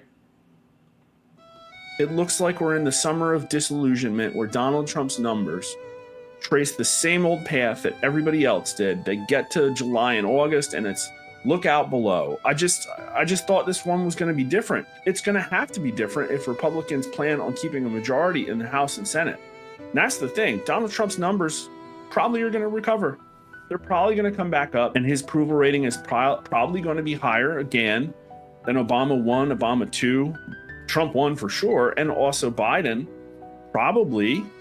But this could also be Trump's Afghanistan, the thing that literally just imploded everything, and it was all downhill from there. I mean, it's almost a complete overlay of what happened with Biden, just offset by a few weeks. So who knows? I think his numbers are going to go up. But is Donald Trump kicking around at 49, 50% going to be enough for the Republicans to hold the House and the Senate, especially when generic ballot polling is at D+2 right now? That's really where I think it is. I think in the Real Clear Politics aggregate, it's like D+3 or 4 right now. Republicans have to be up by a couple points if they want to maintain a majority. That's just the way it works. That's the electoral math. We are not in that situation. Sorry. So unless sorry, what? Sorry, I was getting so into the sad thing. I think I just heard that like you were saying that Democrats are +4 and Republicans need to be even higher than that, or they're going to lose the midterms, and there's almost no chance they do without Trump buoying them, which he's obviously not running again, both in the next election and the one after that. So they're kind of, what's the word, fucked? Something changes. It looks like Donald Trump, because of things like this, potentially will lose the House and the Senate. And again, well, Couch humping, jumping, feel the beat, take it higher, can't retreat. I don't know. I feel like suddenly my mood has brightened. I was all ready to weep and feel the sorrow of the cascading collapse of his numbers, but turns out, I'm sorry he's boring. These are the facts. All right, now let's bring this thing to a close. Hold on one second. Yeah. By the way, I want you to know that clearly this story is going away. Just want you to know that these are all, there's no more, nobody cares. It's boring. Nobody's even talking about this anymore. You know what I mean? Nobody's putting up videos 2 hours ago, 22 minutes ago, 3 hours ago, 6 hours ago, a day ago, an hour ago. Oh, look, it's one of the maggots that was handed the bullshit binder and got embarrassed. Ladies and gentlemen, 7 actions to get the truth about Epstein. You could jump off the bus, Gus. You need a new plan, Stan. No need to be coy, Roy. I can't play TMZ because if I do, they'll sue. They copyright fucking everybody. Even though I would pick apart what they do. Now, by the way, fuck TMZ and fuck Page 6, because they knew about Epstein and they knew about Cosby and they knew about Harvey Weinstein and they didn't say anything. Fuck them. Talking about people's like fucking marriages and like some, you know, young child actor having alcohol problems. They'll crawl up that person's ass with a microscope, but somehow they missed Weinstein, Cosby, Epstein, and all those people attached. Fuck off. For real. All right, now, Liz Wheeler, she knows how to, she's going to figure it out. This is ooh. What does the process of accountability actually look like? I think it's you go back to the Oval Office, demand another volume of Epstein documents. They tell you to stick your head up your ass. You do, and you go home. I guess someone guiding you, because you will be able to see. If we are to seek the answers to the many unknown questions, or the many so many unknown questions. I mean, certainly one of those questions isn't, did Jeffrey Epstein hang out with Donald Trump and were they friends? Because that's not an unknown. We obviously already know that. But anyway, you were saying outstanding questions about Jeffrey Epstein. What does this process look like? Where do you even start? If we look at our government through a lens of reality, meaning we don't expect there to be that whodunit written inside the FBI waiting for us, all wrapped neatly in a gift bag. Oh, you mean, or in a binder, right? How do we find out this information? I don't know. Girl, I guess you'd have to. I would suggest, and this is, I'm sorry, I'm spitballing, Liz, but forgive me for a second, if I may. I think it starts with electing somebody who definitely isn't in the files. That would be the start. That would be a baseline. So, if it's been hidden or destroyed. And I would like to present to you today some steps that can be taken to start collecting answers to some of these questions. Fabulous. Let's start collecting answers to some of these questions, because, I mean, we've got affidavits from women that were sexually assaulted by Donald Trump, dozens of them. We have some of the girls that were related to Epstein who claimed this as well. We have Trump's article where he talks about how fun he was to be with and how he only stopped hanging out with him about 3 months before he was arrested, and may have even been the guy that called him in because he was pissed over a real estate deal. And the first thing, oh, and by the way, still talked to him and called him after his sentence was over, is Ghislaine Maxwell, who served as Jeffrey Epstein's madam in his sex trafficking crime syndicate. She was the one who procured underage girls for him. Wait, who's? Oh, she's the one that Trump said, "I wish her well." Gotcha. Okay, yeah, her. Sorry, I forgot. She's the one that from the podium of the press office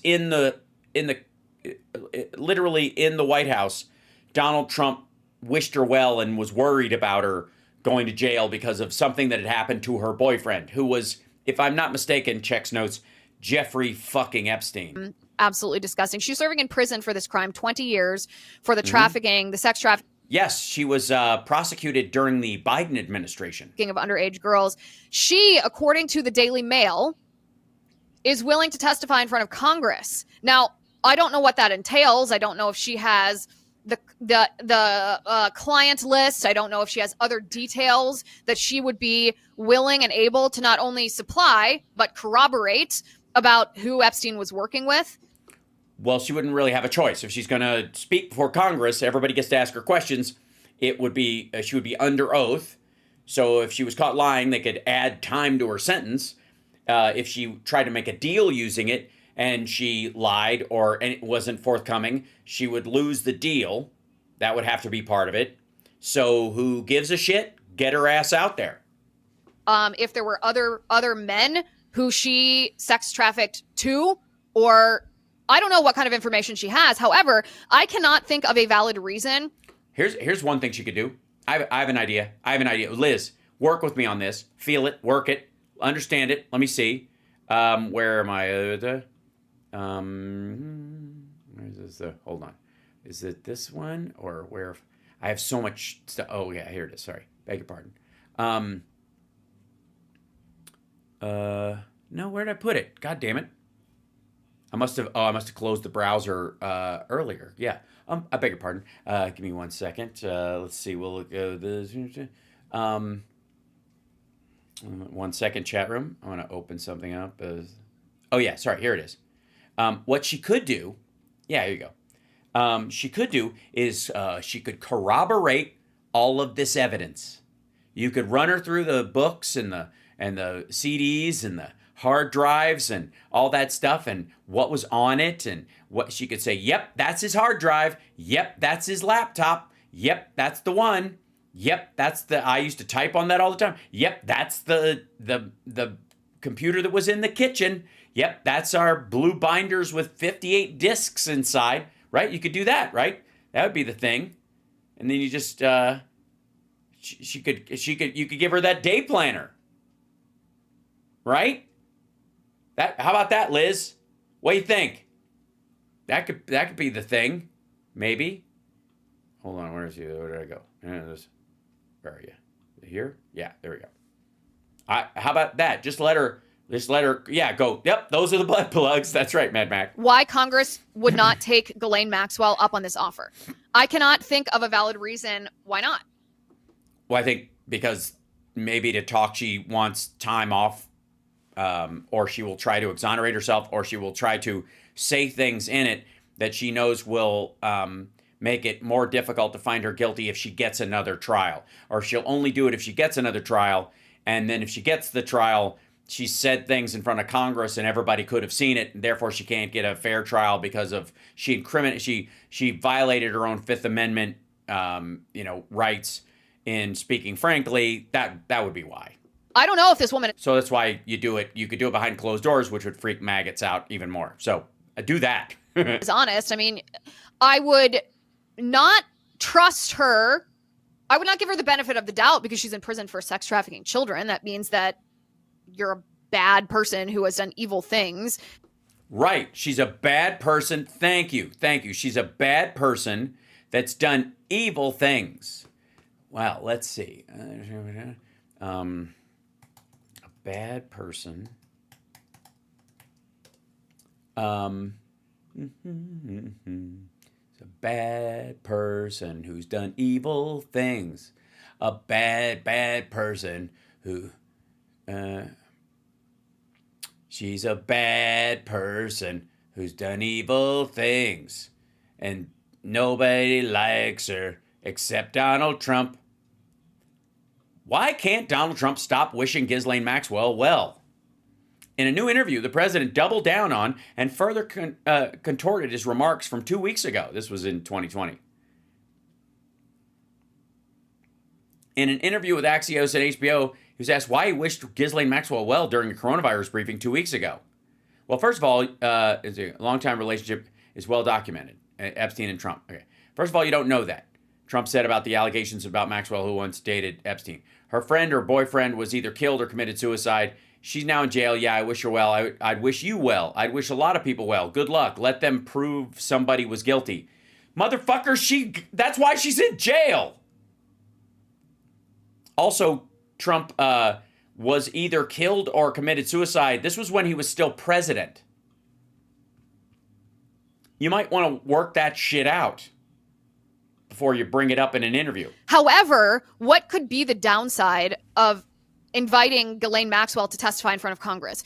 I already stated them before, that she would intentionally obfuscate the information, Steve Bannon style, so that it would be hard. And if she knew she would get a retrial because of what Trump said about the thing being a hoax, she's going to use that to get a trial, and then she couldn't get a fair trial, so they just have to throw the whole thing out. Would this not be a low-risk venture in the sense that worst case scenario, she either tells lies or produces nothing. She just wants attention. Best case scenario, she actually gives you leads to answer some of these questions that we don't have answers to. Well, she would have to give you the leads before you agree to let her testify. That you do that with criminals who offer information for lesser time or modification in their sentence. You go, yeah, you got to tell us something first, give it, proffer something. Otherwise, no. Congress should bring Ghislaine Maxwell in front of the United States Congress, and yes, it should be televised. We should see. Yes, Queen. Also, you go, girl. This interview. Of course, that should happen. The other thing that Congress should do, and like I said, there's actions that need to be taken by the executive branch, by the judicial branch, and by the legislative branch here. Is not have Republicans block it. The other thing that the legislative branch should do is they should invite for testimony the forensic pathologists, and I'm going to name 3 of them, who have publicly stated that the wounds on Jeffrey Epstein's body following his death are incongruent with the narrative that we were told by the Bureau of Prisons and the medical examiner about the cause of Jeffrey Epstein's death. Yes, Queen. He could not have died from strangulation. We were told he committed because he was strangled. Suicide. We were told it was suicide by hanging. These forensic pathologists, and there is Dr. Michael Bodden, who was hired by Jeffrey Epstein's brother Mark after Jeffrey Epstein's death.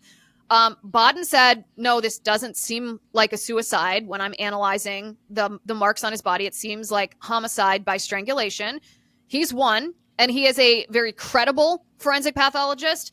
Then, back in 2019, after Jeffrey Epstein's death, I had on my cable news television show at the time, I had a... You don't still have a cable news show? What happened there?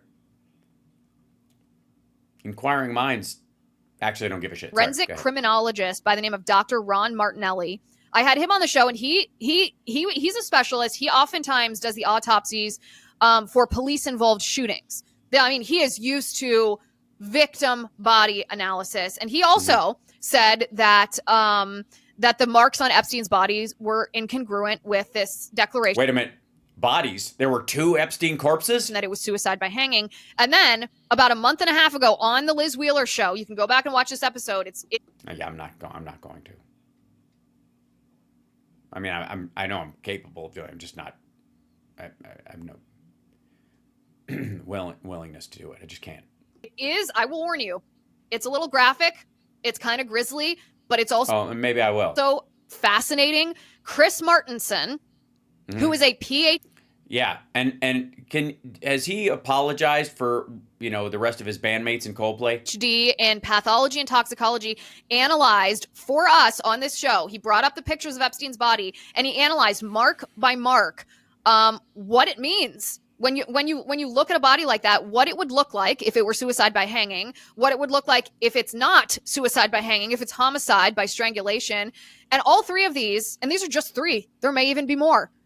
Yeah, there's probably a dozen. Baker's dozen. All 3 of these experts contradict the government narrative that we were handed. So Congress should invite them to testify, and they should question them. And then they should subpoena the medical examiner and the Bureau of Prisons, and they should... Yeah, they're not going to... Liz, Booby, they're not going to do that, dummy. They should say, okay, your findings have been contested. What do you have to say for yourself? These investigations, these questions can be answered if they're asked to the right people. Congress should also subpoena, or you don't have to subpoena at first. You can invite the person, and if they say... That's true. You can be really nice first, and then... then you subpoena them. Yeah, and then unless they're Jim Jordan. But you can invite Alex Acosta. Alex Acosta is the former U.S. attorney who... oh, yeah, that guy. Who the fuck... I mean, that's the guy who gave the sweetheart deal to Epstein. Who the fuck hired them and put him in Washington? Who gave that guy a He presided over the non-prosecution agreement for Jeffrey Epstein, the one that got him, a couple months in that minimum security prison. He was allowed I had a key to the jail. Out to work. We don't even know what he did for work. But Alex Acosta was also the one who reportedly said that he was told to stay away from Epstein because Epstein was an intel asset. Well, bring this man in front of Congress. Yeah, and ask him to say that again, and he won't. For the love of all that's good. Because he's denied it, that he said it also. So, yeah. If this man said that, he must have had a basis for why he said that. Please edify us. What is the basis for that comment? Yeah, what the... and no one in Washington hired this asshole and let him have a job in charge of anything, especially not, labor. After Alex Acosta made that comment, 11 months of his emails just disappeared. Well, That's convenient. His government emails. All the emails that the Department of Justice sent him about Epstein just disappeared. Huh. And who was president when that happened? So while Donald Trump has been president, that guy got hired as the labor secretary. And then when Donald Trump was president again, this motherfucker lost months worth of emails about Epstein after he said, okay. And when obviously they were like, hey, what happened to my emails? Hey. The government goes, oh, it's a migration issue. Yeah, we're migrating servers or whatever. What are you talking about? Do you think that we are that naive and that stupid that we would buy? Yes, Liz. They invited you to the Oval Office to give you a binder full of bad copies of shit that was already on the internet. Yes, they do. Liz. And I have a hard time arguing with them. But they think you're a fucking moron. You're a useful idiot in the purest form of using that derogatory term. That here's what needs to happen. President Trump needs to make peace with Elon Musk, because Elon Musk needs to come in with the forensic tools, all of his Doge bros, and yeah, they're already there. they need to do a forensic analysis and find out what actually happened to Alex Acosta's emails, because something tells me that Elon Musk and his Doge bros would be able to find the trail. What if they're the ones that made him disappear? Because when you delete something, it's not usually... Sorry, let real quick. Alex Acosta, Epstein emails lost. Something like that?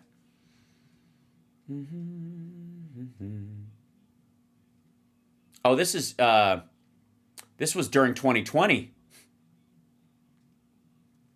Nearly a year of email oversaw the case against everyone missing. Federal officials attribute the gap from 26 to 27, 2008 to a technical glitch that wasn't limited to former U.S. Okay, so this happened during the Bush administration. Alex Acosta's email inbox during critical period of Jeffrey Epstein case missing. Oh, it's adorable, isn't it? While who was the president's brother, the governor of the state where all this went down? I'm just curious. Okay. Federal officials contributed the gap to 2007 to April 2008 to a technical glitch that wasn't limited to the SDNY. Two sources of information. The review public found Acosta exercised poor judgment, committed no misconduct when he allowed Epstein to plead guilty. Epstein hanged himself last year.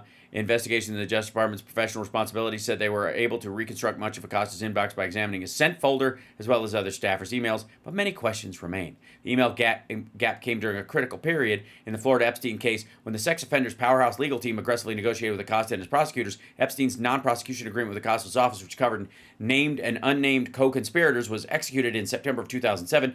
No pun intended. An unprecedented deal in Justice Department history.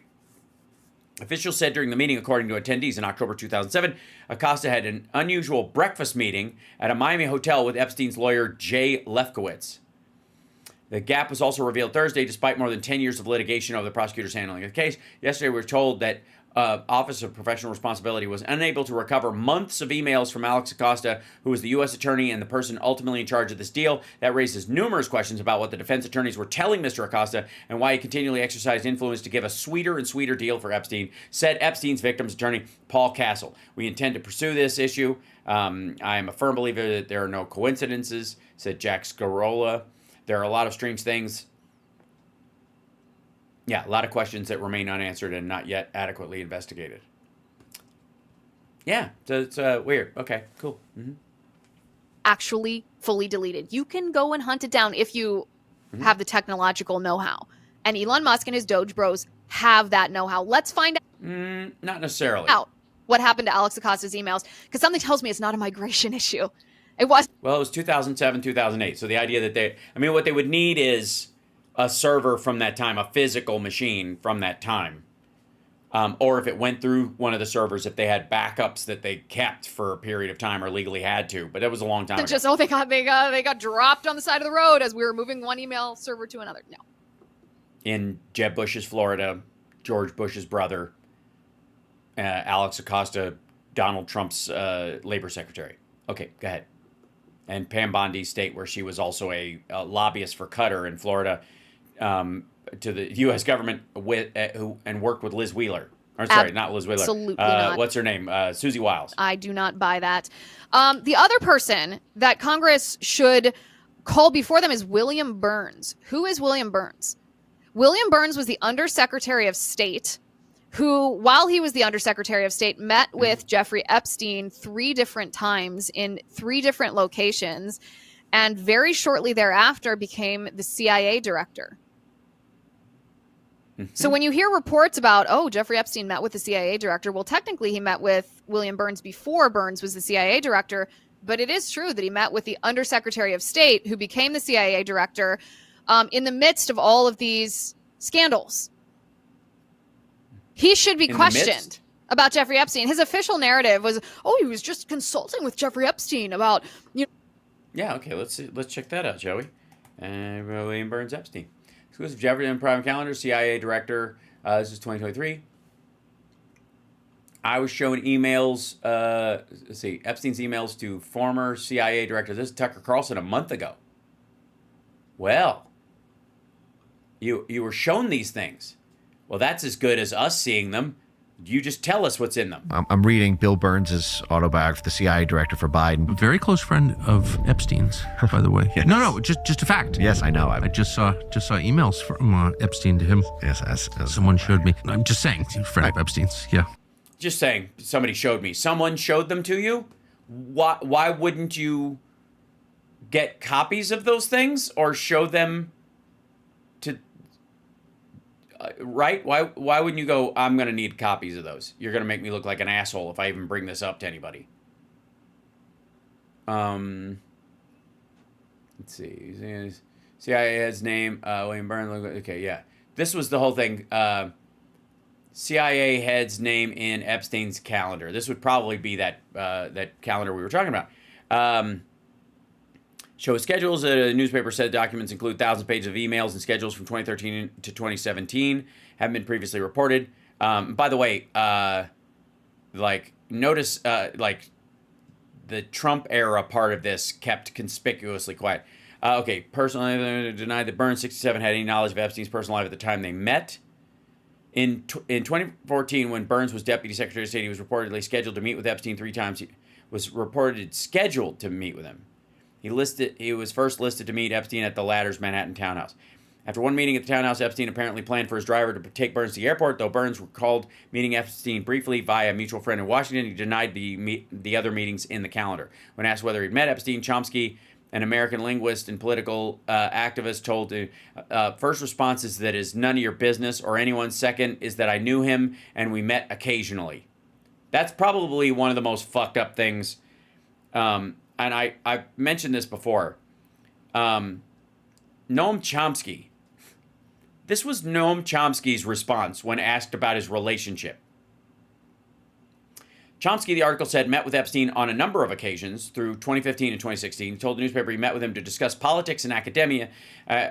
One meeting was with Epstein and the Israeli Prime Minister Ehud Barak, whom the report said met with Epstein several times. As part of another meeting, Epstein scheduled a flight for Chomsky 94 to have dinner with filmmaker Woody Allen and his wife Sunyi Previn. Between 2002 and 2017, Epstein reportedly donated at least $850,000 to MIT, where Chomsky was a professor.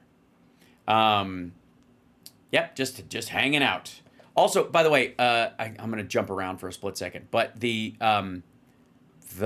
woman from let's see if I can get this Tina Brown thing again from. She talked about how she was invited to a party at Epstein's house after he had threatened her.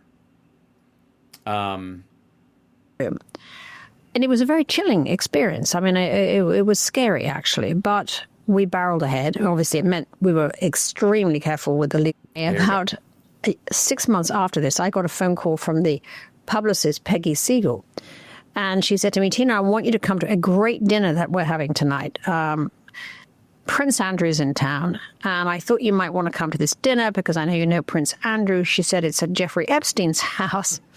And the other guests, wait for it, are Woody Allen and Charlie Rose. Holy shit. So I just... Was Bill O'Reilly busy? I was standing out there, and I don't know whether I don't think Michael heard it, but we had a writer called Lloyd Grove who at the time was working for us, and he was in the next desk. A legendary daily, legendary media journalist. He's never forgotten it because I just kind of exploded into the phone. What the fuck is this? The pedophile's ball? I said, how dare you ask me to this dinner? Because she obviously hadn't read our pieces. I don't know she said, I don't know what you're talking about. I mean, no, that's all old stuff. That's just nothing to do.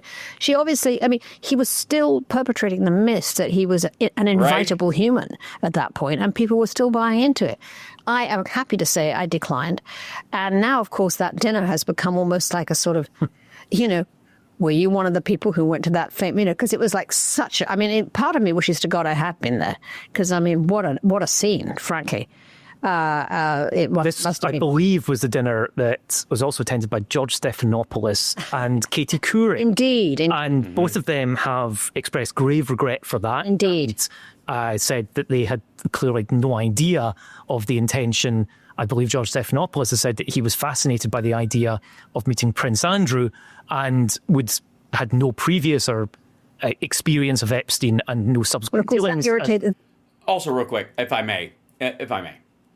As an American, and I know we have viewers because I'm Megaworldwide all over the globe, and they have varying degrees of, monarchical ties in some countries that have a parliamentary system, but still have their own,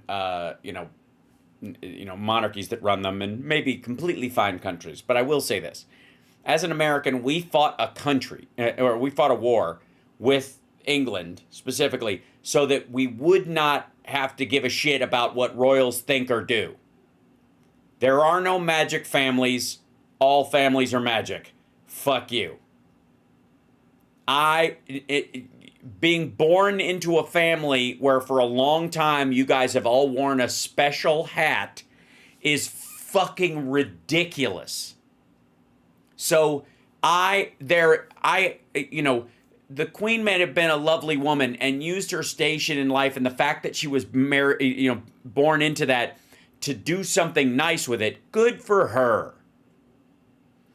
But the rest of it, I wouldn't be excited to meet any of them. Like, the architecture of Buckingham Palace might be worth seeing, and that's it. It'd be like seeing the Roman Colosseum to me. It's fucking ridiculous. I'm an American, so I don't have to give a shit about royals, ever. I don't want to hear about Harry. I don't want to hear about Meghan's fucking problems. She married into that shit and knew full well what she was doing. So no, I'm not interested. They treated it this way. They should have treated it. I don't care. I'm not interested. They don't chart. There's enough families out there with enough fucking problems that I don't have to go rat's ass about the intrigue around people who were born to live in a fucking palace. Shoo. It's absurd. And as an American, I think that's one of the primary joys of being an American is to say fuck all that nonsense. Just saying.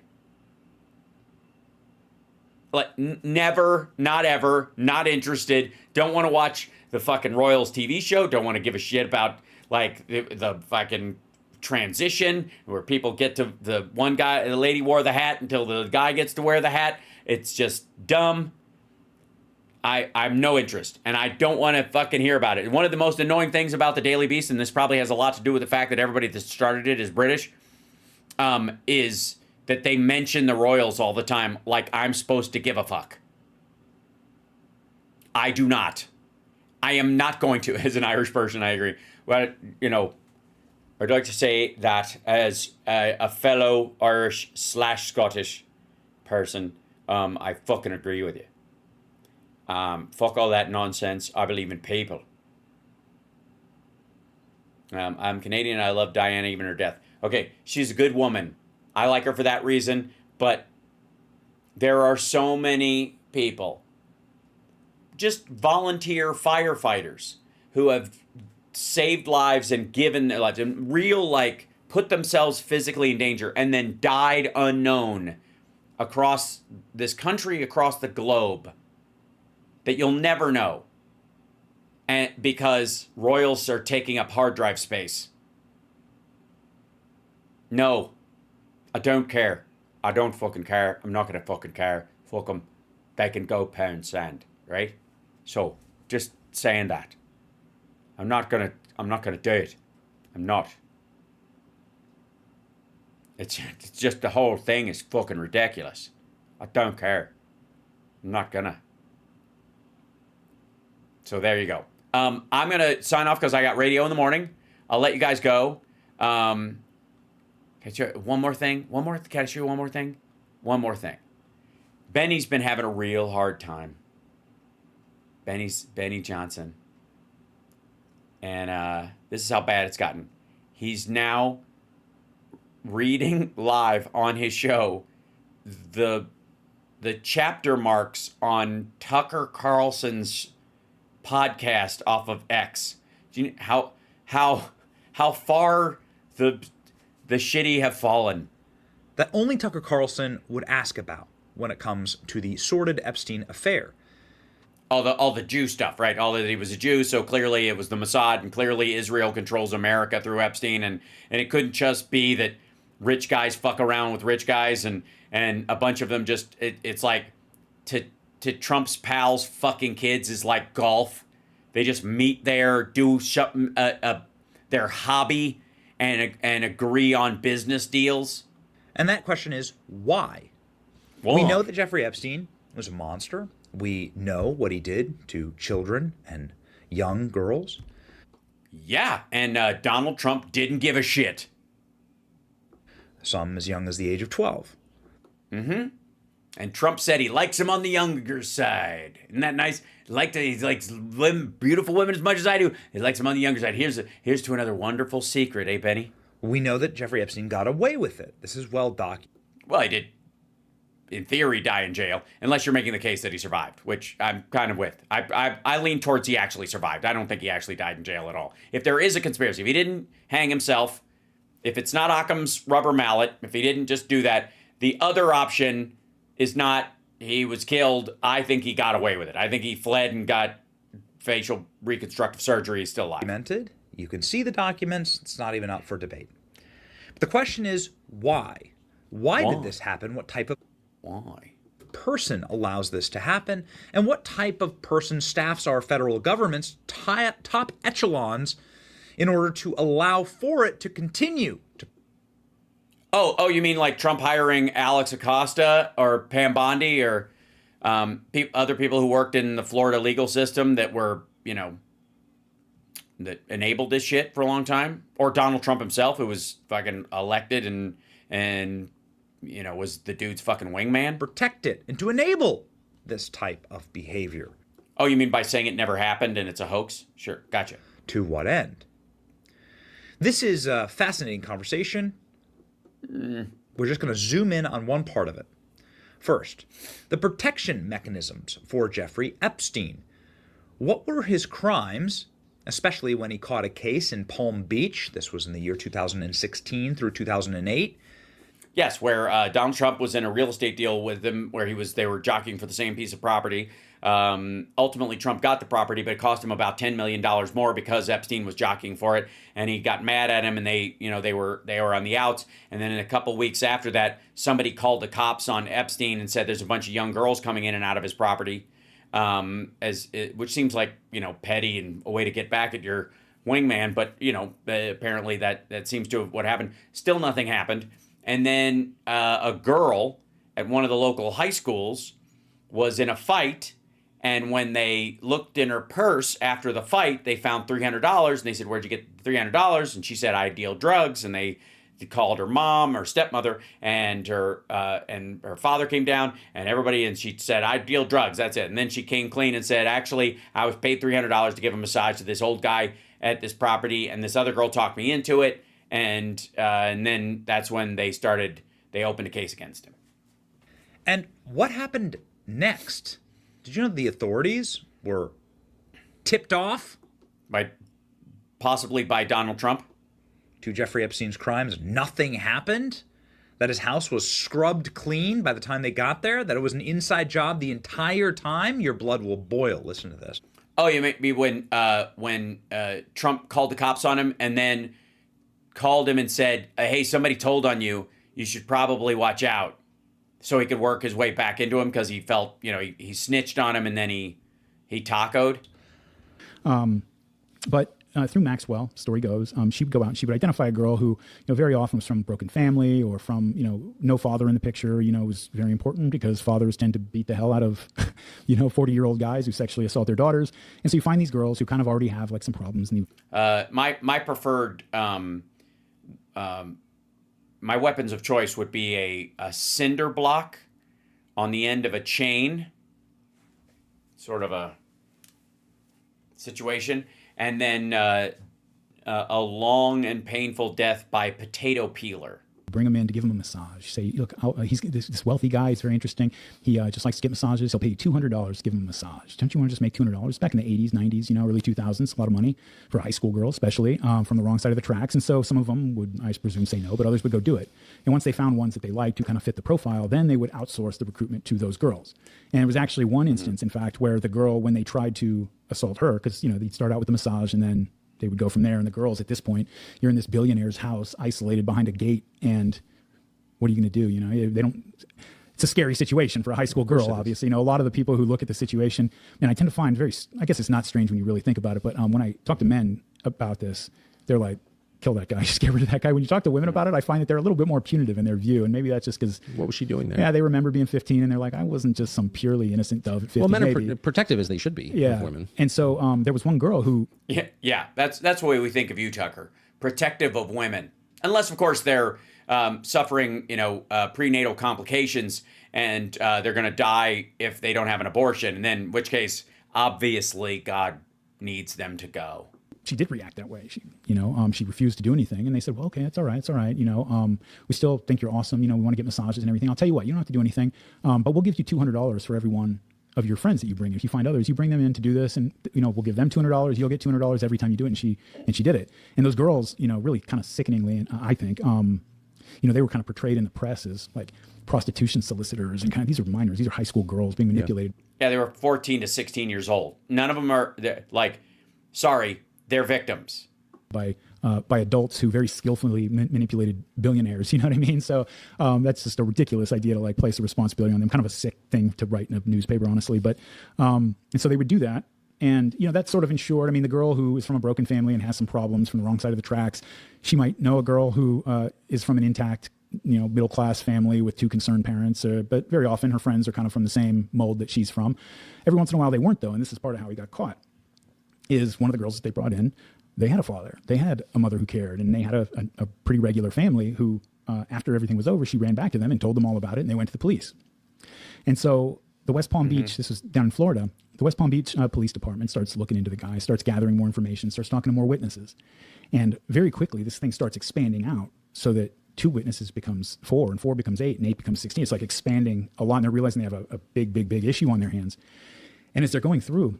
Yeah, they had something like 24 victims in the first case, and they boiled it down to 1 girl. The Netflix documentary, it leaves out a lot of really important information, but it's really good on this stuff. They interview like the chief of police in West Palm Beach there at the time, and you can see he is just flabbergasted, outraged, just, to the point where, he says at one point that it cost him his faith in the U.S. criminal justice system, because he was getting stonewalled like crazy at the local level. People in his department or somewhere in the local government were leaking the information of the investigation to Jeffrey Epstein. So, for example, when they raided his house, finally went in there and all the computers had been taken away. It was totally ready for the raid and prepared for it. Everything was removed. And he was 100% tipped off, they say.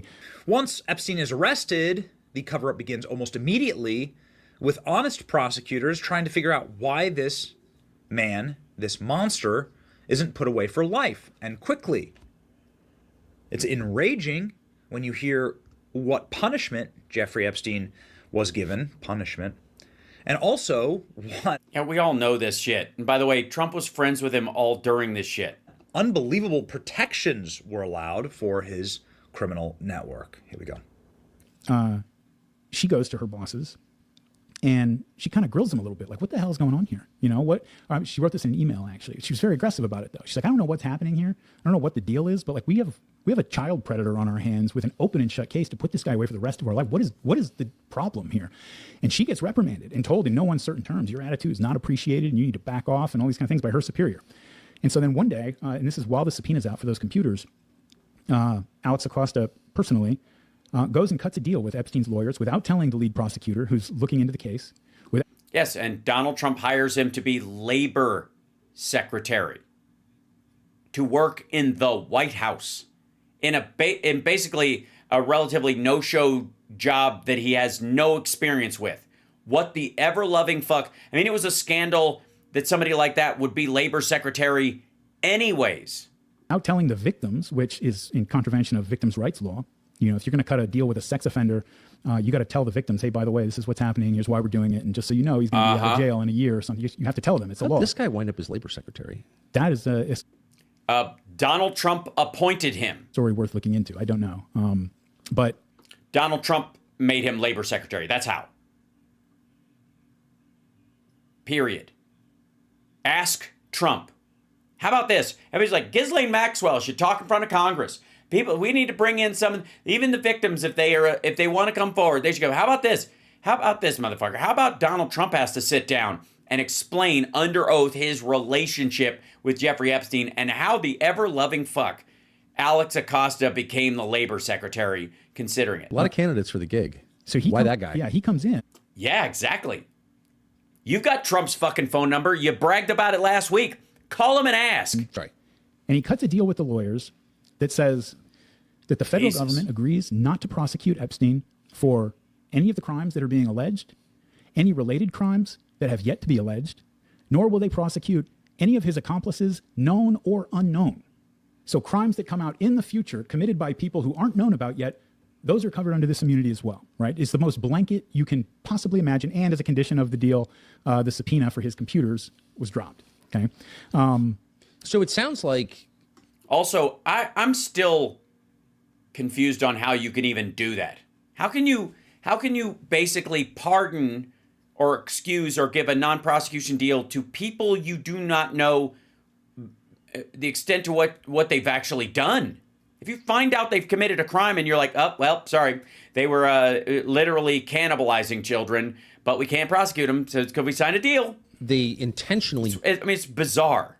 Didn't gather a lot of evidence. 100%. So this is relevant. The reason I'm bringing it up is there's this, I said I wouldn't talk about contemporary politics, but there's this huge controversy over why isn't the DOJ releasing all this information? And my informed understanding is, at least to some extent, because they don't have it, and they don't have it because it was never gathered. And I don't know why nobody has said that publicly. I'm not making excuses for anybody, by the way, but Yeah, you are. Yeah, you are. Who was president when he was arrested? Who was running the FBI and the DOJ when he was arrested? What happened to the evidence that was gathered? If it's missing, we're going to assume it wasn't handled. It disappeared in the year and a half or 2 years that they were in command of it. But it's just really interesting. So the cover-up. You're just going to do anything you can to not put two and two together. Began immediately. 100%, and went all the way up to the federal level. Do you know that Epstein, when he was awaiting sentencing after being convicted of child predation, was allowed, they didn't even take his passport, he was allowed to travel internationally, and he traveled to Israel, where he was thinking about potentially never returning so that he would never have to be punished for his crimes. It's a big question, like, why exactly did he return? I don't know. Since he was a Mossad agent and they could have just spirited him away, they decided, it cheapens us. We could take you out on a fishing boat and you could fall overboard like Maxwell, buck naked, and we'll just tell everybody you're dead and you've really just moved on and hidden the money you stole and all that kind of shit, like your girlfriend's father. Or you could go back and we could go through this big charade and then fake your death, because that's got panache, kid. And more importantly, why are pederasts allowed to live out their days in Israel away from American law enforcement or the law enforcement of the countries in which they've offended. Apparently they aren't, because he came back, so they told him to fuck off, I guess? That's a good question. Here we go. Before Jeffrey Epstein was sentenced, for whatever reason, you have this billionaire who's just the definition of a flight risk. They don't take his passport away. And before he's sentenced, he flees the country, goes to Israel, stays there for several months, moved all his money offshore by this point. And while he's in Israel, he's telling people there that he's thinking about staying, because you can actually do that. They don't extradite, Jewish criminals, at least, who flee to Israel. There's an organization called Jewish Community Watch, which is a Jewish organization that tracks pedophiles who have fled the United States to go to Israel, where there's no extradition of Jewish criminals there. And between just the years, I think it was 2010 when they opened up, and 2016, 2017 when this story was written, so a period of 6 years, there were already 60 pedophiles from the United States that had fled to Israel and were living freely there. Some of them had reoffended there and got thrown in Israeli jails. But so this is a thing, Yeah, those guys tend to do that. Jeffrey Epstein was Why over there. doesn't the U.S. government demand the government of Israel send them back? I mean, you've been self-employed for a while, but when you weren't, was it your habit to go to your boss and make demands of them on a regular basis? I don't know. I mean, since when do we ever make demands on Israel? It's been a long time. I don't. The other thing too is, I suppose if they're out of the country and they stay out of the country, we're not paying them. We're not paying for 3 hots and a cot for them. Depending on what the evidence was like, they're gone. And I'm sure they're not the only pedophiles that flee the country and go back to their home country and aren't prosecuted. So, and I think they're also that general standard. There's 100 other reasons, hundreds of cases where Russia and other countries, want to gather people up and they're like, no, we just won't chase that down. Still think, it's not safe to allow a pedophile out and about, period, in your country. So maybe they have their own street justice about it. Are they living peacefully? Are they charged with it? Like, it's a good question. But the dude came back. So in this case, who gives a shit? No, but I that's obviously distressing. So, okay. So there's clearly a cover up at the very beginning, and it's obviously distressing. Sorry, have you talked to Steve Bannon about the 15 hours of videotape that he has of Jeffrey Epstein, the interview he did, helping him prep for a 60 Minutes interview, allegedly? You talked about that. I mean, that would be fairly disturbing. You know that fucking guy. How about Donald Trump? He's friends with the dude for a quarter century. That's not distressing? The fact that he spent 8 months in Israel is like a fucking huge red flag. Even though he came back, Israel's still on the hook for letting him stay even if he left. But there's something just magical about Trump, where he was friends with the dude that long, and you're like, nope, nothing hinky. I just want to say again, I think that's one, not the totality of, but one of the reasons we don't have this information now is because DOJ doesn't have the information. Can I tie up that last point real quick? Please. Just a second. So him being in Israel and at least having the threat of staying there, that may have played a role in him cutting his deal, because that's when his deal was He's already cut. been charged at this point. He's awaiting sentencing. He's been convicted? And they don't take his passport, and he leaves the country. He's been convicted and he leaves the country? Correct. And his plea deal, let me back. Wait a minute. His plea deal was already cush. Why the fuck wouldn't he come back? His plea He had a non-prosecution agreement. deal was negotiated while he was out of the country, because he didn't fight the charges. It didn't go to trial, to a jury trial or anything. He was out of the country, and his lawyers could credibly go to the DOJ. Say that is special treatment. Did any of the J6 defendants get treatment like that? No, I don't think so. That's what. Yes, most of them did, dumb fuck.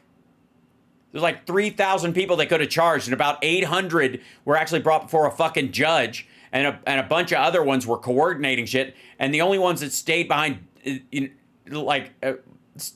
stayed behind bars were like telling the judge to fuck off, and that they would do it again in a heartbeat. Just not the kind of thing where you get a pass. What's infuriating about all this, leaving aside, a lot of other elements that are And Trump pardoned them all upsetting, but with an auto pen. Most infuriating is just the two tiers or multi-tier system of justice. But here is where the conversation really gets to the brass tacks, where the rubber hits the roads, where they hit the bricks, is the question of spirit cooking. And oh my fucking God.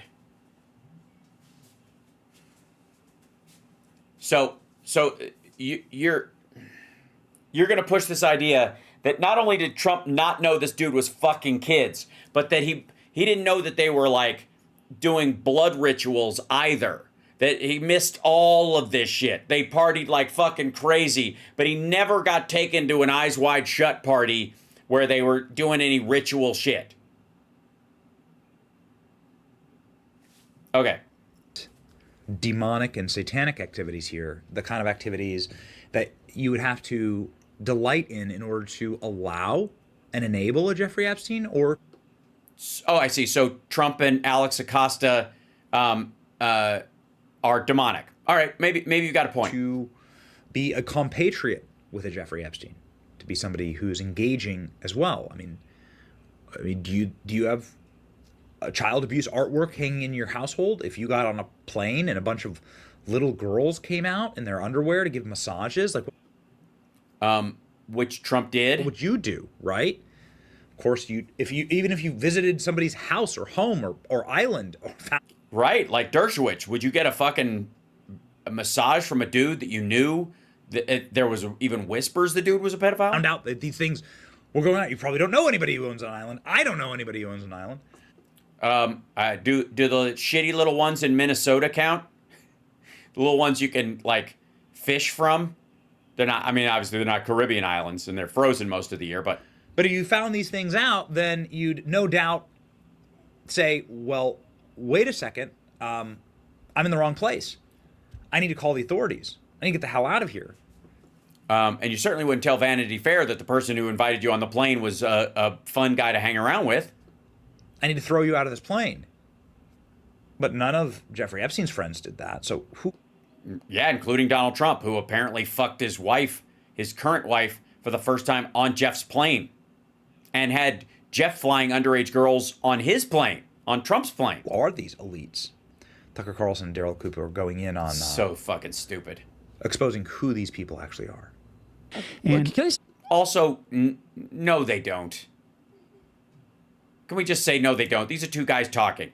Like, show some fucking pictures or videotape like you went to Bohemian Grove or some shit and you were like, see, this is real human blood. Like, do something. Like, I'm not going to just take fucking Tucker Carlson, Captain Baltan.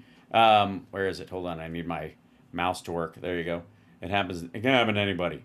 I like wood. Deeper and longer. We're just going to take his word for it. That's Satanism. I'll say one thing that has always struck me about this case and why I think it's like revealing of the entire power structure of the United States. Epstein and the entire power structure of the United States, of which, by the way, Tucker Carlson's family, I guess, belongs, and he has been hanging out around his whole fucking life. There was public testimony from women who lived with Epstein to this effect. His contempt for Americans, sort of normal, middle class, working class Americans, he did not see them as fully human. He didn't. And at all. So it's like molesting. Oh, you mean like Peter Thiel and actually like Trump? A high school girl from housing development or a trailer park in South Florida doesn't really count as molesting because she's a pro. Like, who cares? Yeah. And that attitude suffuses our leadership class. Like, that is their attitude. Yeah, 100,000 people die of fentanyl ODs. Yeah, but I mean, people. You know what I mean? Yeah, like, it's sad, but it's not an emergency because they're like people you would never meet and you don't really care about. Just building their fucking dollar store in their town and like nobody cares about them. Project much? I mean, honestly, this is just him projecting. Like, this is just weird. He really had that attitude, but that's the attitude they all have. He had justification for having that attitude in terms of the impunity with which he operated. And this is actually something that I was hoping. Okay, so the story just based on available facts, which are a minority of all facts about it, but just what we have, it's like, it's a true indictment. You remember back when the Podesta emails came out and the whole Pizzagate thing took over the internet for a while. Every dark corner, the Reddit and everything else was all this satanic pedophile conspiracy, et cetera, called Pizzagate. Yeah. Again, I'm not going to get into the conspiracy theory itself. I'm just going to use it to raise a larger point about what we're talking about here. The interesting thing to me about that whole saga was not the idea that there's some big crazy conspiracy involving just any of that stuff. That's just whatever. That's what the internet does with information like that. The interesting thing to me was the things that were just 100% fact, the bits and pieces of the story that they were using to construct that narrative, the pieces themselves are really interesting. One of the first things that came up as people started digging into those on Reddit and everywhere else and really going into it, one of the things is everybody remembers hearing about spirit cooking. The performance artist Marina Abramovich did this event that the Podestas were invited to and apparently enjoyed very much called spirit cooking. And what, pray tell, is spirit cooking, Tucker? It was a performance art piece, a dinner event, where the attendees would go and sit in rooms with white walls and eat meals off of mock corpses in tubs of blood with weird, creepy messages about cutting the finger on your left hand and eating the pain and drinking fresh breast milk with fresh sperm milk on earthquake nights, all these crazy edgelord art school, things that are kind of just embarrassing. But, these weird cryptic sayings written in goat's blood on the walls. In one room, there's an effigy of an infant with a bucket of goat's blood thrown all over it. There's another room where there's a bunch of shelves with little figures put in various positions of copulation. There's photos from these events that Abramovich would put on. Lady Gaga's there eating off of one.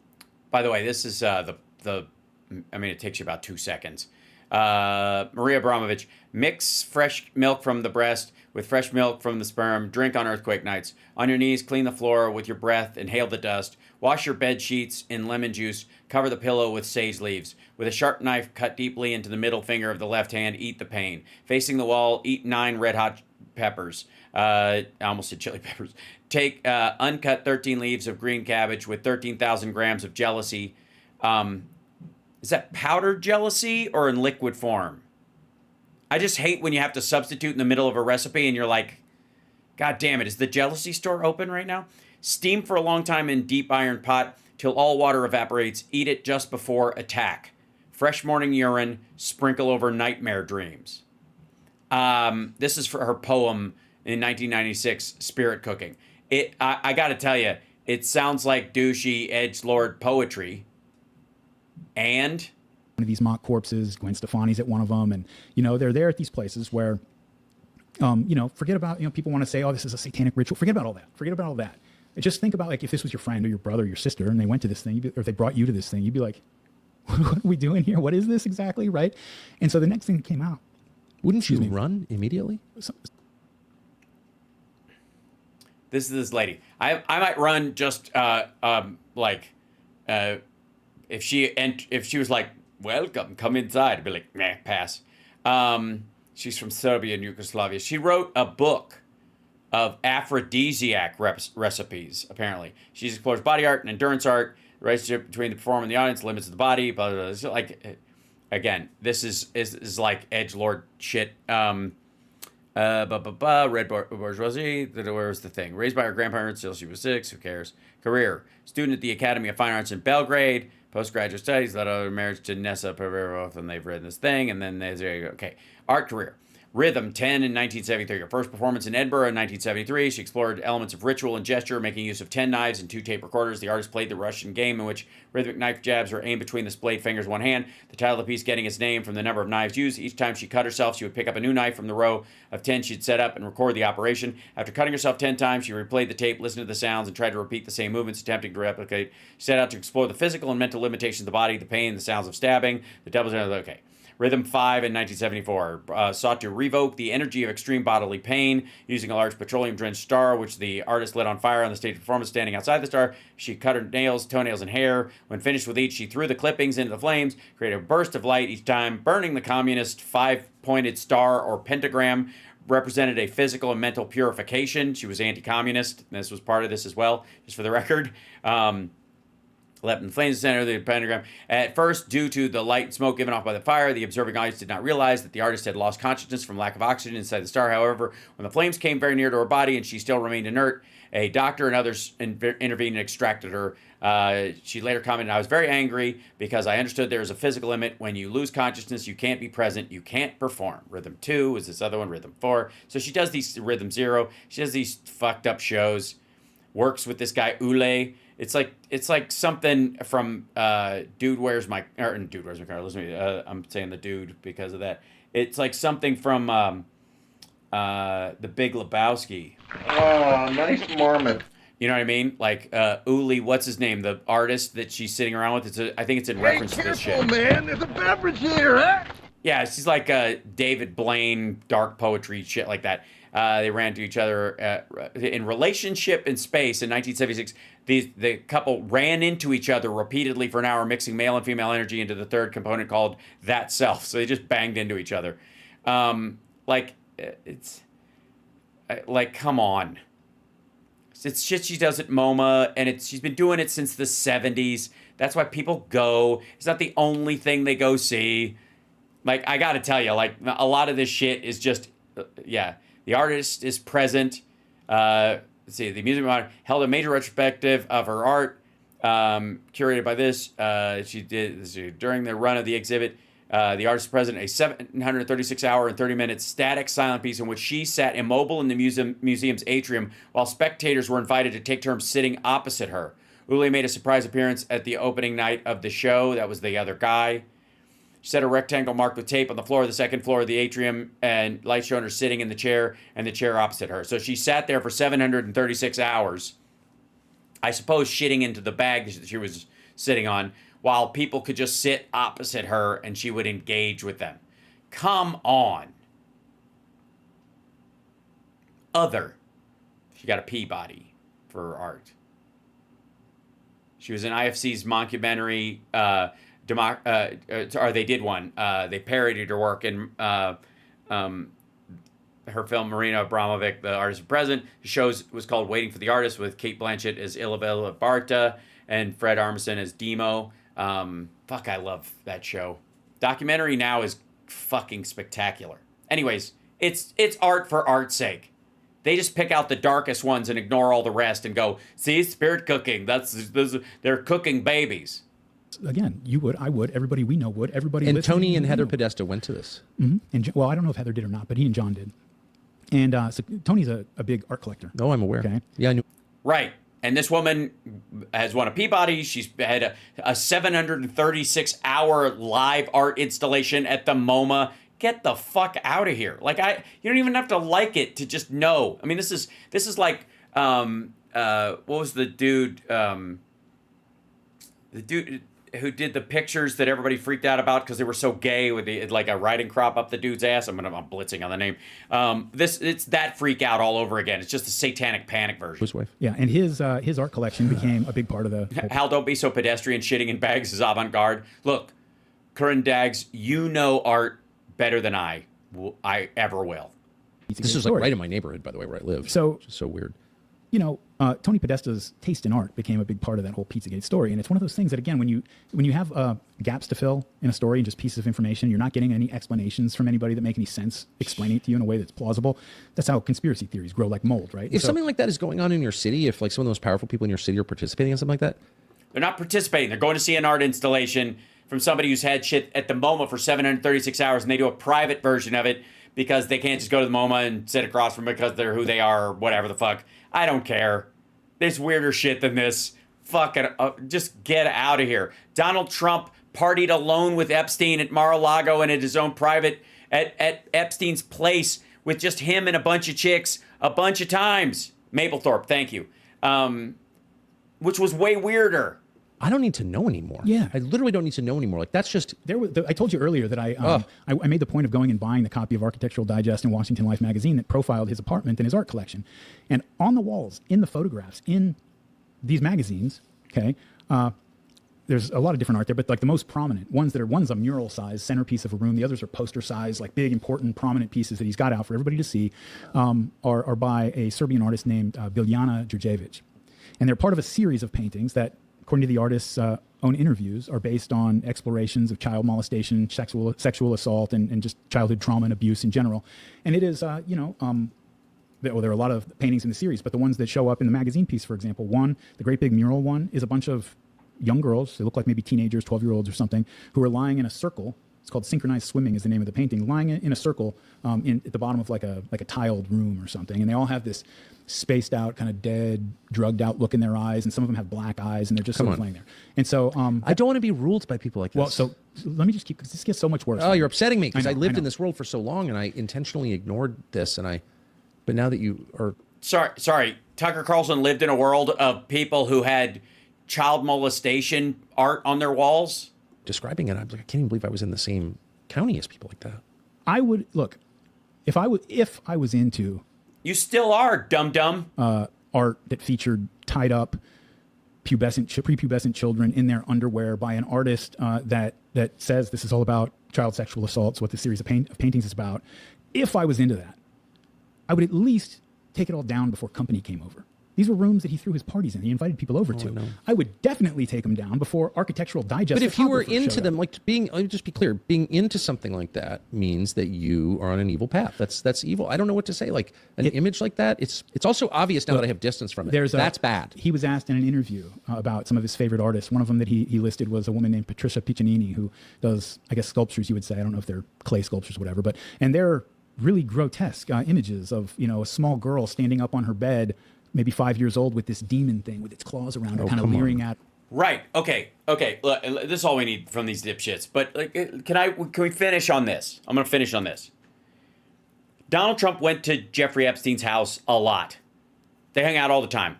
Both of his main houses in Palm Beach and in New York were less than a 5-minute cab ride, if traffic was okay, from Jeffrey Epstein's house. He could walk it even if he didn't like walking because, his bone spurs act up sometimes. And Jeffrey Epstein and Donald Trump hung out privately all the time. All the time. So, did you ever hear Trump in his interview about he's a fun guy to hang out with go, he's got some weird fucking art though. I will say that. I don't get it. I'm not big on art, but what the fuck is that? I mean, I trust the guy because he knows these are expensive pieces of art. He told me they cost a lot of money, but I don't do it. Right? I can't deal with it. Did Trump ever say anything bad about the art on the walls in Jeffrey Epstein's house that he hung out in all the time? Did it ever bother him? I'm going to leave it there. You guys are wonderful, and I kept you long enough, and you're fantastic, and that's that. And it's been a crazy night. And we need to make the thing of me cracking up at Peanut Butter Dickhead its own little mini clip. I'll do what I can because that was worth it. Now I got to go eat something and then prep for radio tomorrow. God, so much stuff. It's all the time. Hold on. But in the meantime, you guys are awesome. I will see you tomorrow. Take care of yourselves and take care of somebody else.